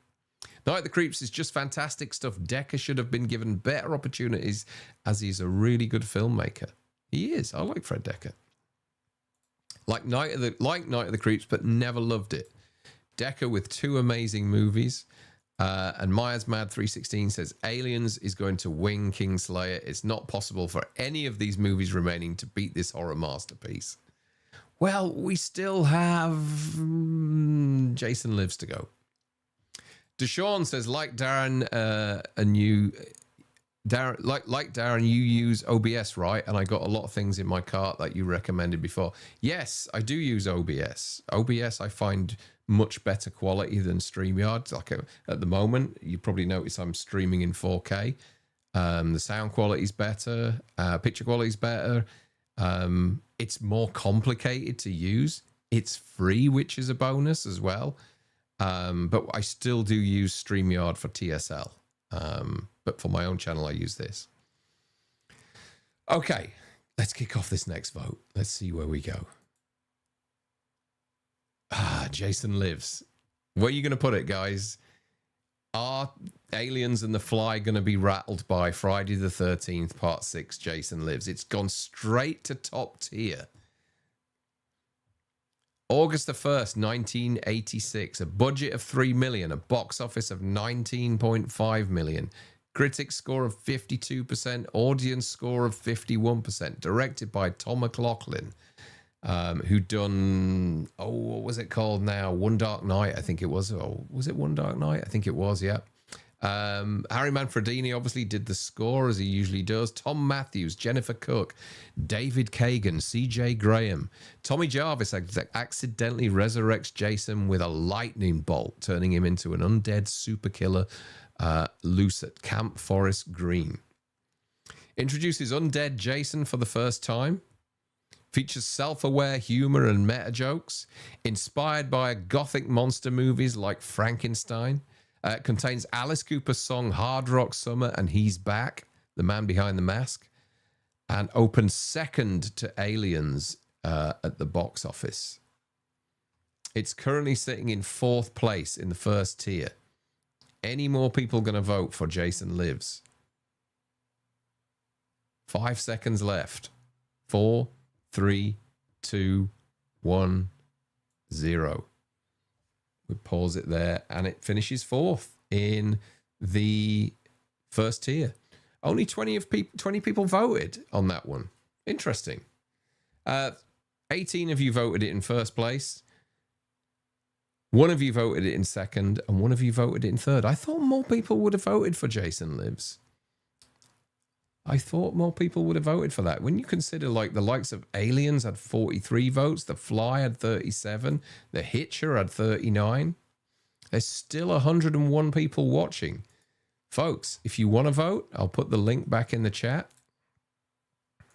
I'm surprised so few people voted. Okay, let's have a look, see what's been said about Jason Lives. Winner, winner, chicken dinner. Not, unfortunately not, Ronnie. Monkman says, I've only seen the first 2 Friday the 13th films. Really? Okay, you surprised me. MyersMad316 says, Exorcist sucks. There, I said it. Boring as watching paint dry. In fact, I'd rather watch paint dry than go through the pain of watching The Exorcist. It should be called the excretion, I think are you trying to say there? Excrutation. Okay, my first Friday the 13th movie was Jason Lives. Yeah, I think a lot of people came into the franchise with Part 6. For me, it was the original, seeing it in the early 80s. But certainly Jason Lives, I thought, was terrific. As a 13-year-old kid watching Jason Lives, I just thought it was like one of the best fucking things I've ever seen. Like, not just the actual the movie itself, but the soundtrack as well. It's the soundtrack. It's the music that got me into rock. Because not long after I'd seen Jason Lives, I went out and bought Constrictor by Alice Cooper, the album, the CD. I think it was the first CD I ever bought as well. And then, you know, my kind of relationship with heavy rock music started. I think Paul, my buddy in the chat, I think it was fairly similar for him. Yeah, probably my favorite Friday movie and got me into Alice. Still have the picture singles. Oh, really? They did picture discs of this. Excellent.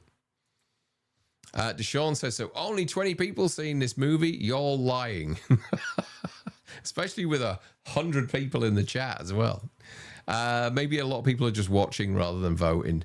Doing the Friday the 13th marathon with my 9-year-old, says Stephen Flanagan. Easily one of my favorite of the franchise. Not enough love for Jennifer Cook. She was awesome as Megan. Amy Steele and Jennifer Cook are the best final girls by far. And Wrath UK says, Friday 6 is really good, but Jason wearing the yellow marigold gloves looks dumb as shit. Deshaun says, we got 100 people in here. We do, Deshaun. It's great. I'm really digging the amount of people that have joined the stream. And Rubber Gorilla Mass says, such a fun film, might be my favorite. Favorite Friday the 13th film. Tony Randall says, Myers, you must get crazy on your Glenfiddich because you now have hated Psycho, Candyman, and The Exorcist, but praised Aliens. Mad as you are, nutty as a fruitcake. I freaking love Friday Part 6, says Chester. Harry Manfredini, CJ Graham as Jason was good. Definitely the best version of Tommy Jarvis. I demand a recount. Let me have a look at that. Yeah, it was 20 voters. Just 18 in first place and 1 in second and 1 in third. Okay, let's move on to the next vote.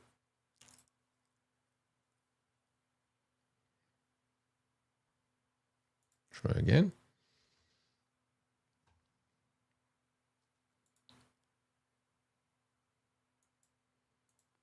Why is it not doing that? Oh, there we go. It's Henry.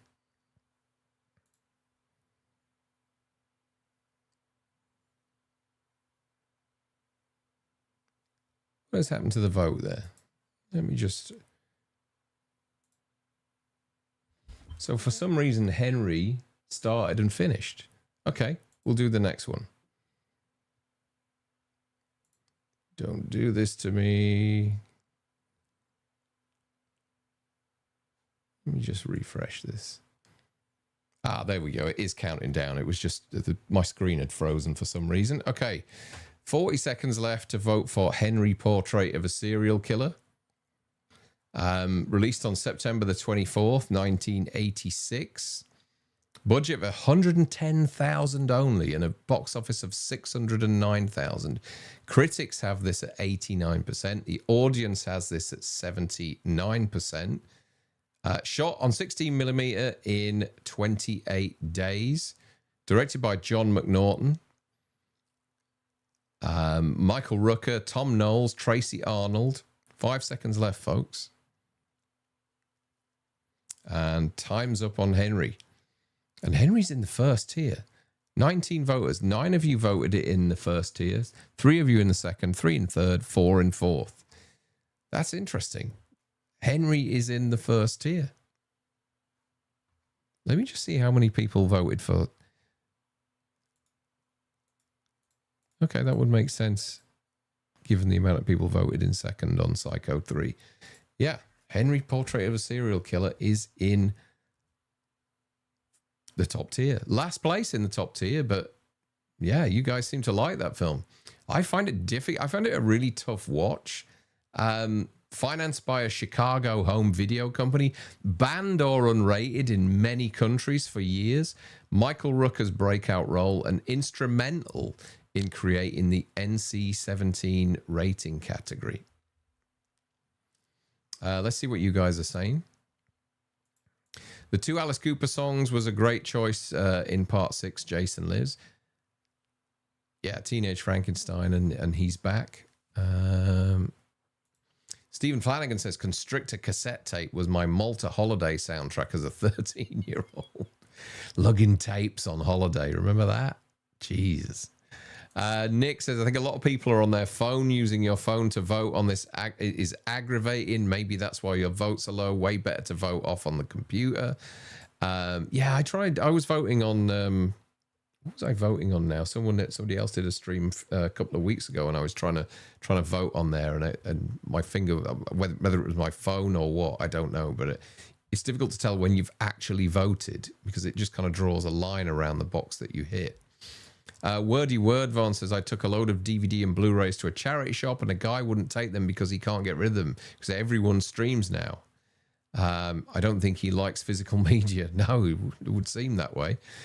Still have my Constrictor cassette, says Colin. Excellent. And Tony Foray says Henry is still running. Yeah, it froze on my screen for some reason. I'm glad it was still running for you guys. Myers Mad 316 says, now this is a film I can get behind. I always feel like I need a good bath after watching Henry. It's a grubby little movie. It's a really unsettling little movie. And I think, Paul, if you're still in the chat, your cousin was the first person to introduce me to this film. Henry is majorly unnerving. The lead performances are as twisted as I've ever seen. Wasn't keen on Henry Portrait of a Serial Killer. I was expecting the red vacuum cleaner going on a murder spree. Hey, Pat, good to see you.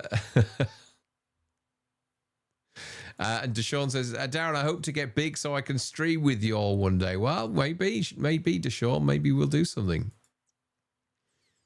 Feast Your Peepers Colin says, outstanding film, dark, gritty, and unforgettable. Such a bleak film, but has a great, powerful performance by Rooker. My third favourite film of 86. Okay. So there is a lot of love for a hardcore movie like Henry Portrait of a Serial Killer. There's something about it that it's kind of like, It's just the aesthetic of it. I mean, and it was meant this way. There's something about it that feels, kind of almost like you're a fly on the wall. It's such an unnerving atmosphere. A friend of mine, a Scottish friend, will say it's a wee bit unsavoury. Myers Mad 316 says, I'm using my phone. It's more typing I'm having issues with. No one seems to like my comments. I'm sad now. We're shitting on all these good films, I think. Okay. Let's get the next vote going. And it is From Beyond. From Beyond, released on October the 24th, 1986, directed by Stuart Gordon, a budget of $2.5 to $4.5 million and a box office of just over $1 million. Critics have it at 77% with an audience score of 70%. Richard Band did the music. Jeffrey Combs, Barbara Crampton, Ken Foree, and Ted Sorrell. A scientific experiment to simulate the pineal gland unleashes grotesque creatures from a parallel dimension. Based on H.P. Lovecraft's short story, Gordon's follow-up to Reanimator with the same leads, the MPAA cut over 2 minutes of gore for an R rating. Crampton's bondage costume became an 80s horror icon, and the restored version premiered in 2007 with uncut footage. I've seen it. I think I've seen it once or twice. I was never that big on certainly after Reanimator, I was never that big on From Beyond. It's okay. There's some nice moments in there. I don't think I've seen the fully restored version. I'll be honest. Maybe that's something I should track down. Maybe my opinion will change. But yeah, it sounds like it was pretty much butchered on release. 5 seconds left to vote for From Beyond. 3, 2, 1, 0. Oops. There we go.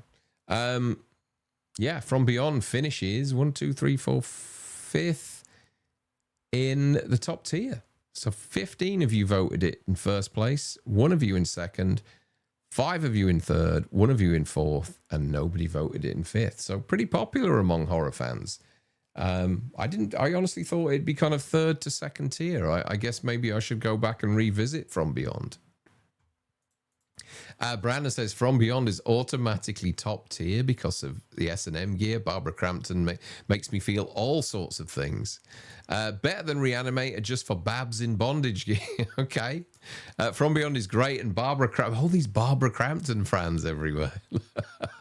What more could a guy want? Brandon, you're turning into Frank. Tony Randall says, Tony, I hate when that happens. I know I've seen something but don't remember it. Great movie, says Myers Mad 316. Another one I can get behind. H.P. Lovecraft work always comes across pretty well on film.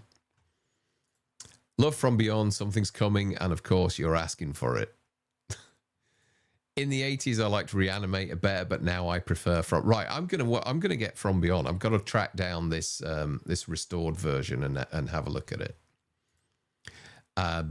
Colin says, love this movie and Barbara. Great, squishy, wet and slimy practical effects. What's not to like?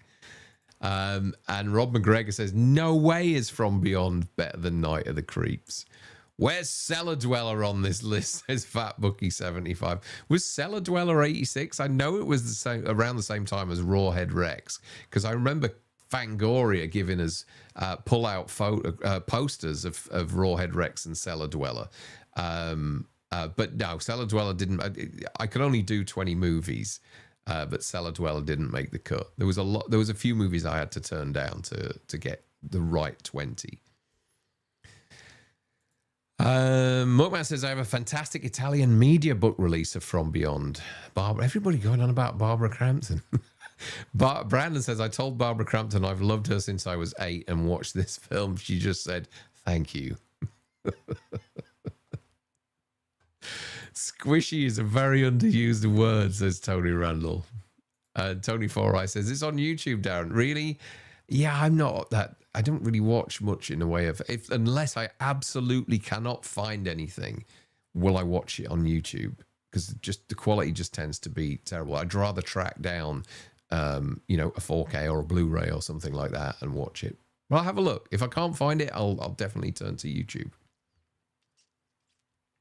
Okay, it's 11:45 at the moment, and we still have 4 movies left. So let's get the next vote going. And it's Demons 2. Lamberto Bava's Demons 2, released on October the 9th, 1986 in Italy.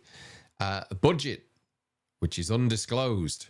A box office of 1.1 billion lira. Rotten Tomatoes score of 41%, and audience score of 45%. Soundtrack features The Cult, The Smiths, The Art of Noise, David Knight, Nancy Brilli, Caroline Cataldi Tassoni, Bobby Rhodes. Demons invade a modern high-rise after emerging from a TV broadcast, trapping residents in a nightmare of gooey possession. 44 seconds left to vote, folks. Sequel to 1985's Demons, shot just months after. Dario Argento produced and supervised the effects, replaced the metal soundtrack with new wave tracks. Bobby Rhodes returns as a different character, and it was filmed in Rome and Hamburg for a modernist architecture. I remember it's set in an apartment building, this one, isn't it, as opposed to a walled-in cinema where the only way out is for a helicopter to crash through the roof. 12 seconds left, folks, for Demons 2. 7, 6, 5, 4, 3, 2, 1, 0. Voting's over, and Demons 2 finishes 1, 2, 3, 4, 5, 6 in third place. 3 of you voted it in first place, 7 of you in second, 9 of you in third, 1 of you in fourth, and nobody voted it in fifth. So, a little bit of love out there for Demons 2. A little bit of love. Darren 88 Films done a great 4K. They did. It was the sort of neon-y purpley one that they brought out recently. Now I remember. Right, okay, I'm on that, Colin. I'm on it. I'm going to get it. All horror fans have a crush on Barbara. She still looks amazing. She does still look amazing now.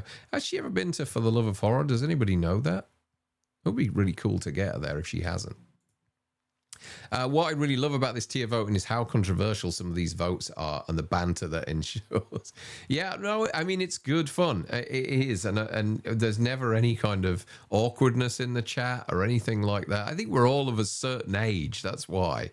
You go to some streams and people are squabbling and fighting and all that kind of stuff, but there's a more mature audience here reminiscing about all these great movies that we used to watch as kids. So it's a nice little vibe, a nice little group of people that come round on a Thursday night to partake in this. I'm really pleased with it. Tony Randall says, remember Demons because they showed a great bar we have here. Play rock metal, live shows, pinball machines, and classic horror movies. Daz says, I don't find Demons 2 that good. Pointless punks driving around to pad the movie time annoys me as well.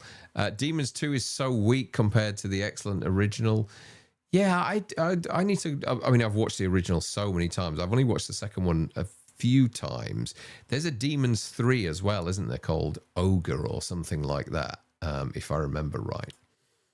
Demons 2's greatest of all time. Well, the Demon franchise. You think it's the best one in the franchise? Okay, interesting. Paul says, a fun creature feature, but like most Italian stuff, feels a bit icky to me. Myers Fan 73 says, decent, but nowhere near as good as the first entry. And Justin says, the original Demons is brilliant. The second one is noisy chore to get through. Chopping Mall deserves the top spot, says Brandon. Is there like a secret underground bit of messaging going on to get Chopping Mall to win this? That would be great.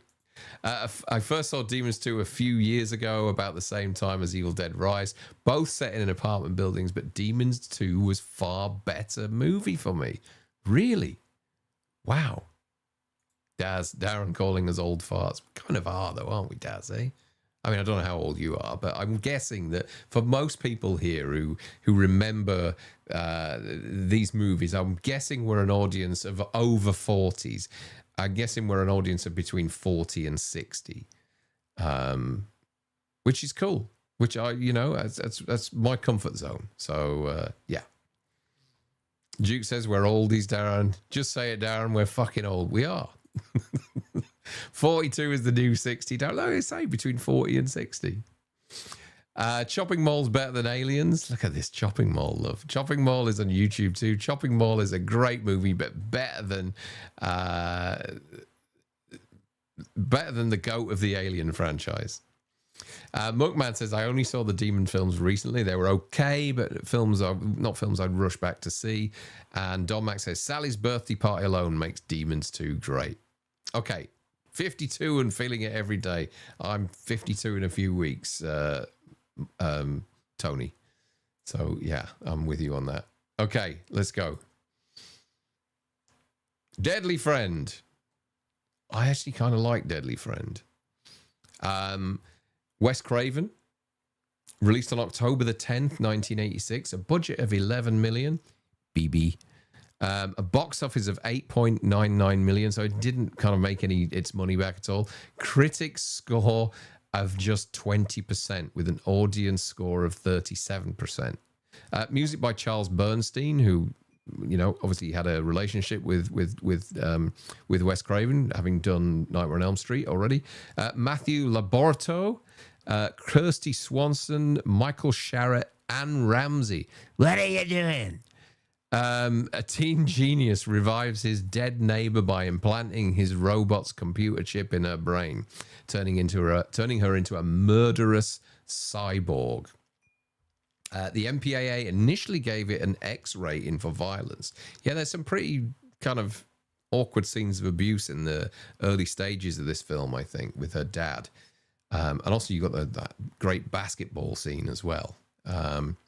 Kirsty Swanson trained with a mime coach for robotic movement. The studio added gore reshoots to appease Elm Street fans. And it features the infamous basketball head explosion scene, as we just mentioned. 3 seconds left. There we go. Voting's over on Deadly Friend, and it sits second place in the second tier. Critters have started. 1 second. So, 3 of you voted Deadly Friend in first place, 8 of you in second, 6 of you in third, 2 in fourth, and nobody voted it in fifth. Robert Ford says, Deadly Friend's my top film of 1986. Who fancies some smashing heads? And I remember my old days watching The Red Hand Gang with Matthew Laborito. How do you pronounce that? Laborito? Laborito? When he was a kid. The Red Hand Gang. Good God, I remember that as well. Remember nada about this one, says Paul. I love Alien 3, particularly the assembly cut, says Awesome50. Love Deadly Friend and had a crush on Kirsty Swanson, says Kingslayer. Looking forward to the new Arrow Blu-ray as I've not owned it since VHS. Yeah, I'm thinking about getting that myself as well. My girlfriend at the time made me watch Deadly Friend and begrudgingly I loved it. I think it's good fun. I do. Because it came out around the time of all those kind of teen movies, you know, the John Hughes things. And it does have that kind of, you know, that weird science type vibe to it. Although a little more serious than weird science. And so, yeah, when he kind of like steals her body and implants the chip in her head, and yeah, it's good fun. It's good fun. Wraith UK says Deadly Friend was filmed to be PG rated film and the studio made Wes Craven add gore to change the tone of the film. Labato, thank you, Brandon. And Neil says, I rewound the basketball kill and watched it so many times as a kid. Never did me any harm. No, not at all. You made a business out of imagery like that. Adam Allen says, great impression. Great impression. What? I finally got around to watching Deadly. Oh, you run about the Anne Ramsey. Yeah. Yeah. Like, there's just that one moment in Throw Mama from the Train where she, is it Danny DeVito? And like he smashes Billy Crystal over the head with that frying pan. That's the only funny moment in that film. But she's great at it. She's great. And thank you for the super chat, Adam. I really appreciate it. Okay, let's move on. I think the next vote is for Critters. So let's kick that off. 80 seconds left, folks, for your vote on Critters. Let me put the link in the chat again, just in case any of you want to take part that aren't taking part already, because we've still got 85 people watching at the moment, which is great. It's really cool. We're getting towards the end. We're overrunning this week a little bit. Released on April the 11th, 1986. A budget of $3 million, a box office of 13.2. Critics have 53% on it, where the audience have 45%. Directed by Stephen Herrick. Music by David Newman. Dee Wallace, M. Emmett Walsh, Scott Grimes, Don Opper, Billy Green Bush, and Terrence Mann. Furry alien criminals called Krites escape from space jail and terrorize a rural Kansas family while two shape-shifting bounty hunters pursue them. Stephen Herrick's directorial debut. The Krites were hand puppeted by the Chioda brothers, often compared to Gremlins, but this was written first, apparently. Spawned 4 sequels, a 2019 TV miniseries, and Terrence Mann's rock theme Power of the Night was filmed as a music video within the movie. 5 seconds left to vote on Critters, folks. 3, 2, 1. The vote is over for Critters. And Critters ends up in second place on the second tier. 29% of the vote voted it in first tier. That was 6 of you. 8 of you voted it in second. And 7 of you voted it in third. Nobody voted the movie in fourth or fifth. So Critters, yeah, still as popular now as it was back then. I was a big fan of Critters. I actually like Critters more than I did Gremlins because I've never been a Gremlins fan. Critters is shitters, says Tony Four Eyes. He's such a poet, Tony. Critters is good fun, but certainly not top tier. Brandon says, I saw Critters at the drive-in. Great experience. I wish we'd have had drive-ins here when I was a kid. It's just not a thing in this country at all. I like Critters. I like Critters 2 more than the original Critters. Critters 2 was... Is that one when there's that massive critter rolling down the hill? I think Mick Garris directed Critters 2, if I remember rightly. Critters is a fun little monster movie, a good gateway horror film. You're right, it is. Certainly, Rick. Do enjoy Critters. Best of the Gremlins rip-offs for me. Yeah, next week, I think we've got, for 1987, we've got Munchies, if you remember that one. Love Critters. Also, Dee Wallace was in it, says Kingslayer. And Myers Mad 316 says, Critters is better than Gremlins, and it's not even close. Critters is criminally underrated, says Ronnie.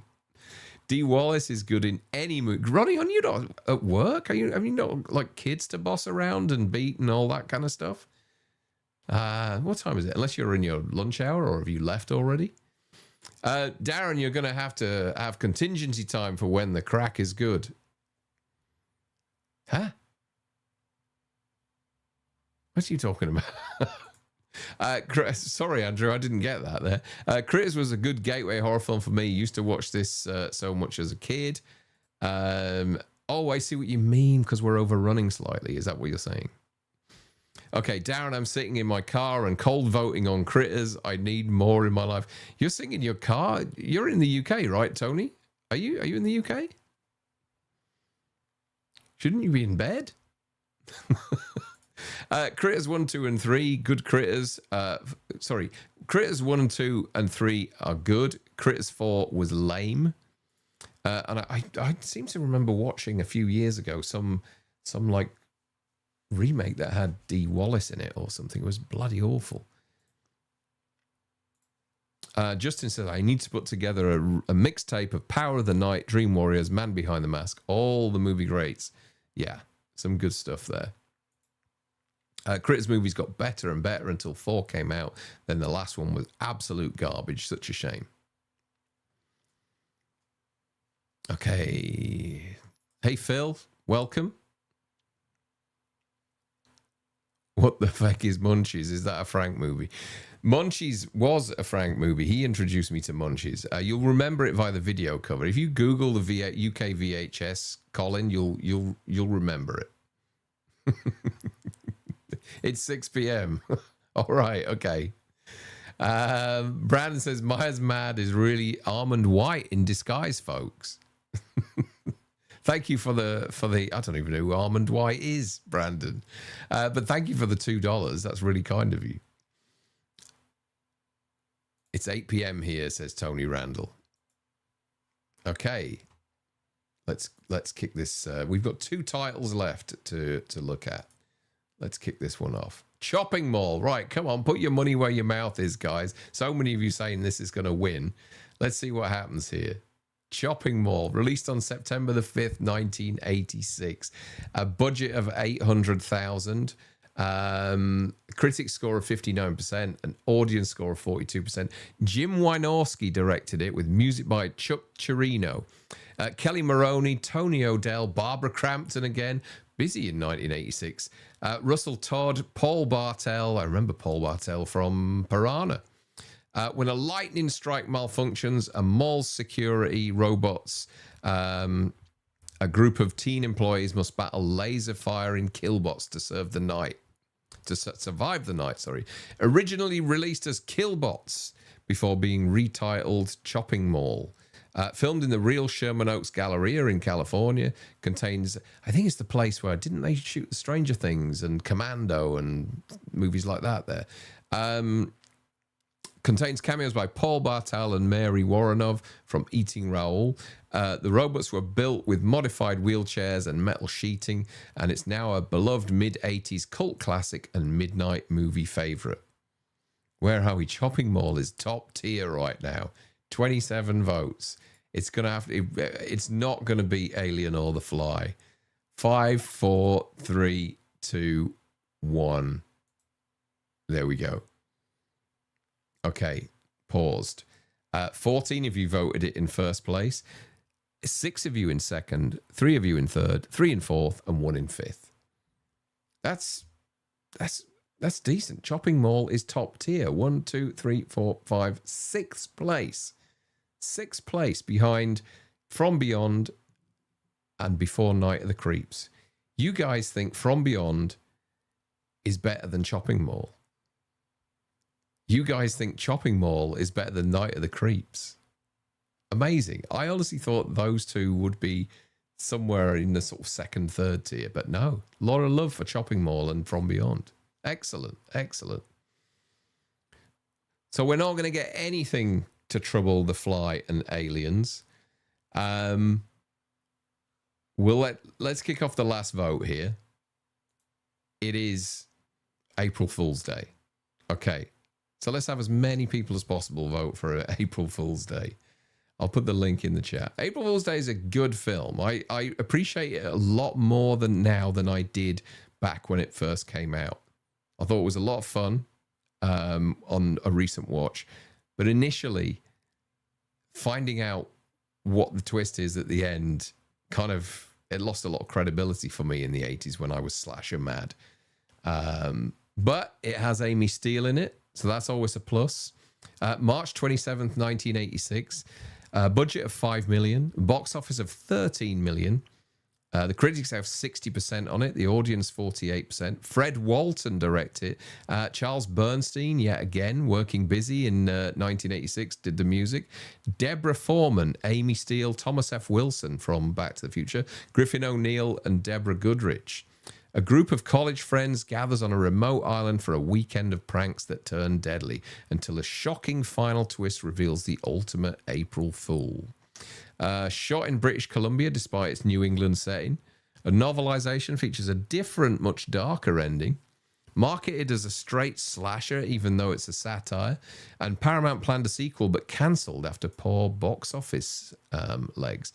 It kind of made double its money back, but, when you take everything into account, it probably just about broke even. voting is over. All the voting is now closed. And April Fool's Day finished, didn't do too well. Finished 1, 2, 3, 4, 5, 6 in the third tier. Ronnie says, can't trust their judgment, Darren.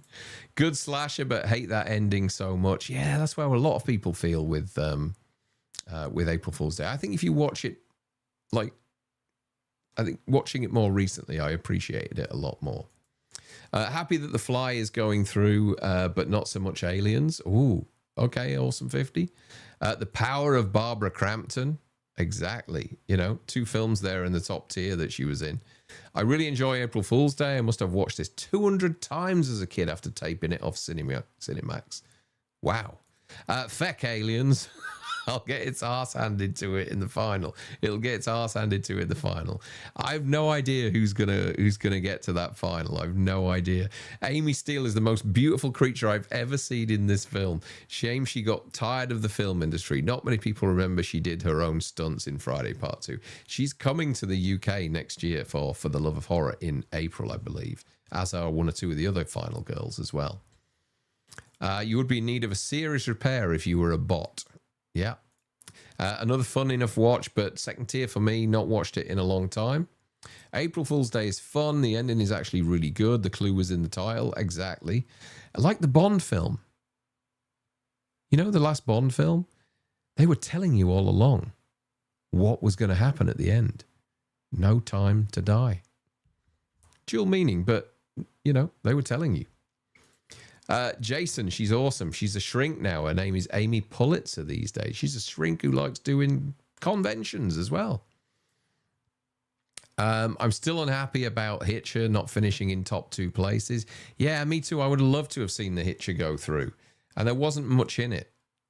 39 votes for the Hitcher, 37 votes for the Fly. But the Fly had had no votes in 3rd, 4th, or 5th, whereas the Hitcher had 3 votes in 3rds and 1 vote in 5th. So it kind of dragged it down a little bit when you look at it that way. Okay, so here we go. In first place, Aliens. In second place, The Fly. Third place, The Hitcher. Friday the 13th Part 6 in 4th place. From Beyond in 5th. Chopping Mall 6. 7th place goes to Night of the Creeps. 8th place, Henry Portrait of a Serial Killer. Psycho 3 in 9th place. Critters in 10th. 11th is Deadly Friend. 12th, Slaughter High. 13th, The Wraith. 14th, Poltergeist 2. 15th, Texas Chainsaw Massacre 2. I'm surprised that finished so low. Let me just take that off the screen. 16th is Trick or Treat. 17th, April Fool's Day. Demons 2 in 18th. And 19th was Rawhead Rex. And we missed out on Vamp, which there was a glitch with Vamp and we couldn't vote on it. So I would imagine Vamp probably finished in the middle somewhere. But yeah, that's how things end, folks. Aliens and The Fly go through to the final in about 4 or 5 weeks' time. I don't know yet exactly when it'll be, but don't worry, you will all know about it. There'll be a big push for it. Okay, let's move over to this screen here. So let's have a look at the finalists again. So we've got The Fog, The Shining, Halloween 2, An American Wolf in London, The Thing, Creepshow, Psycho 2, Thriller, Friday the 13th Part 4, Elm Street, Fright Night, Return of the Living Dead, and Aliens and The Fly to add into that as well. So it's shaping up to be quite an interesting showdown. I just can't. I honestly can't call it. I would say, I don't know. It's going to be between The Thing, Aliens. We've still got other big titles to come as well. We've still got, well, should Predator be included next week? Well, it'll be in 2 weeks' time. For 1987, should I include Predator in the vote? What do you guys think about that? You class Predator as a horror film? Do you class it as a horror film like you'd class Aliens as a horror film? Should Predator be in there? Maybe I'll do a vote. Maybe I'll do a vote on that closer to the time. Like I said, I'm not here next week, but the week after for sure. 2 weeks today, we'll be resuming this. There will be a stream next week, though, I think. Darren, have you already started cutting the 1987 trailer? Not yet. I'm going to do it this weekend, I think. No, Predator isn't a horror. No, you should not, Darren. Yes, says Adam. We'll do a vote. Predator is action. Yes, include Predator, says Rick. Yes, include Predator, says Paul. All of you. I'll do a poll. Predator should be included in every poll ever. Oh my God, look, can of worms I've opened up here. Well, I'm not going to put it in automatically. I'll tell you that. Although I will show you what I am going to... I think I've included it in this next little picture that I'm going to show you here. So there we go. I've put Predator on there because I'm guessing, given Terminator and Aliens were voted as being worthy of part of this competition, I'm guessing Predator will as well. So I've included it on there. But also we have The Lost Boys. We've got Hellraiser, Evil Dead 2, Nightmare 3, Prince of Darkness, Predator, Monster Squad, Near Dark, Creepshow 2, The Gate. That's just off the top of my head, the titles that I can remember. So there's still another 10 titles to go into this next episode. Still 86 of you watching, which is absolutely terrific. Thank you so much, guys, for joining me. I'll go back to that bit there. What else have I got to say? If you haven't liked the stream, please do. It really does help this word get out there about this. And if you haven't subscribed, just hit the subscribe button. I'm so close to 2,000 subscribers. You know, I've only been doing this channel this year, so 2,000 subscribers, not bad so far. I am, like I said earlier on, planning something, you know, along the same lines as this to do after the horror of the 80s is finished. We'll get into something else. I can't tell you much about it at the moment, so just in the early stages of planning that. As I said, next week there won't be a stream. It'll be the week after. Sorry, there won't be a horror of the 80s stream next week. There will be a stream. I'm fingers crossed. I am going to do a stream on either Wednesday or Thursday next week with a guest, which means there'll be 2 of us in this room. But I've still got to finalize that yet. Make sure the guest would want to do it. So we'll see, but it should be fun. It should be fun. We've also got the Horror for the Love of Horror convention next weekend, which I'll post some updates and things from that on the socials and that, just so you know what's going on there and who's about and who's, you know, the guests that they've got and things like that and what sort of things are going down. So we'll do that. My lights are turning off on their own. What's going on? This thing wants me to go to bed. Okay. Thank you so much, guys. If you follow TSL Movie Podcast, we have a members stream tomorrow at 12 p.m. EST, 5 p.m. UK time. Frank, like I said, is seeing John Carpenter tonight, so we'll hear all about that, I'm sure. And yeah, I think that's about it. Thank you so much for the support, guys. You honestly don't. It doesn't go unnoticed. You don't know how much it means to you. To me that so many people tune into this. It's great fun, and I hope you all enjoy it, because I do. I really enjoy doing this. It takes me a lot of prep and planning through the week, you know, putting the trailers together, preparing all the thumbnails, the voting, the tiers and all that kind of stuff, downloading everything that's needed for this. So it's really good to see that it's worthwhile with so many of you tuning in, over 100 of you, which is awesome. Thank you. That's me. I'm going to bed now. I'm going to finish this drink here and get myself off. Work in the morning. Cheers, guys. See you later.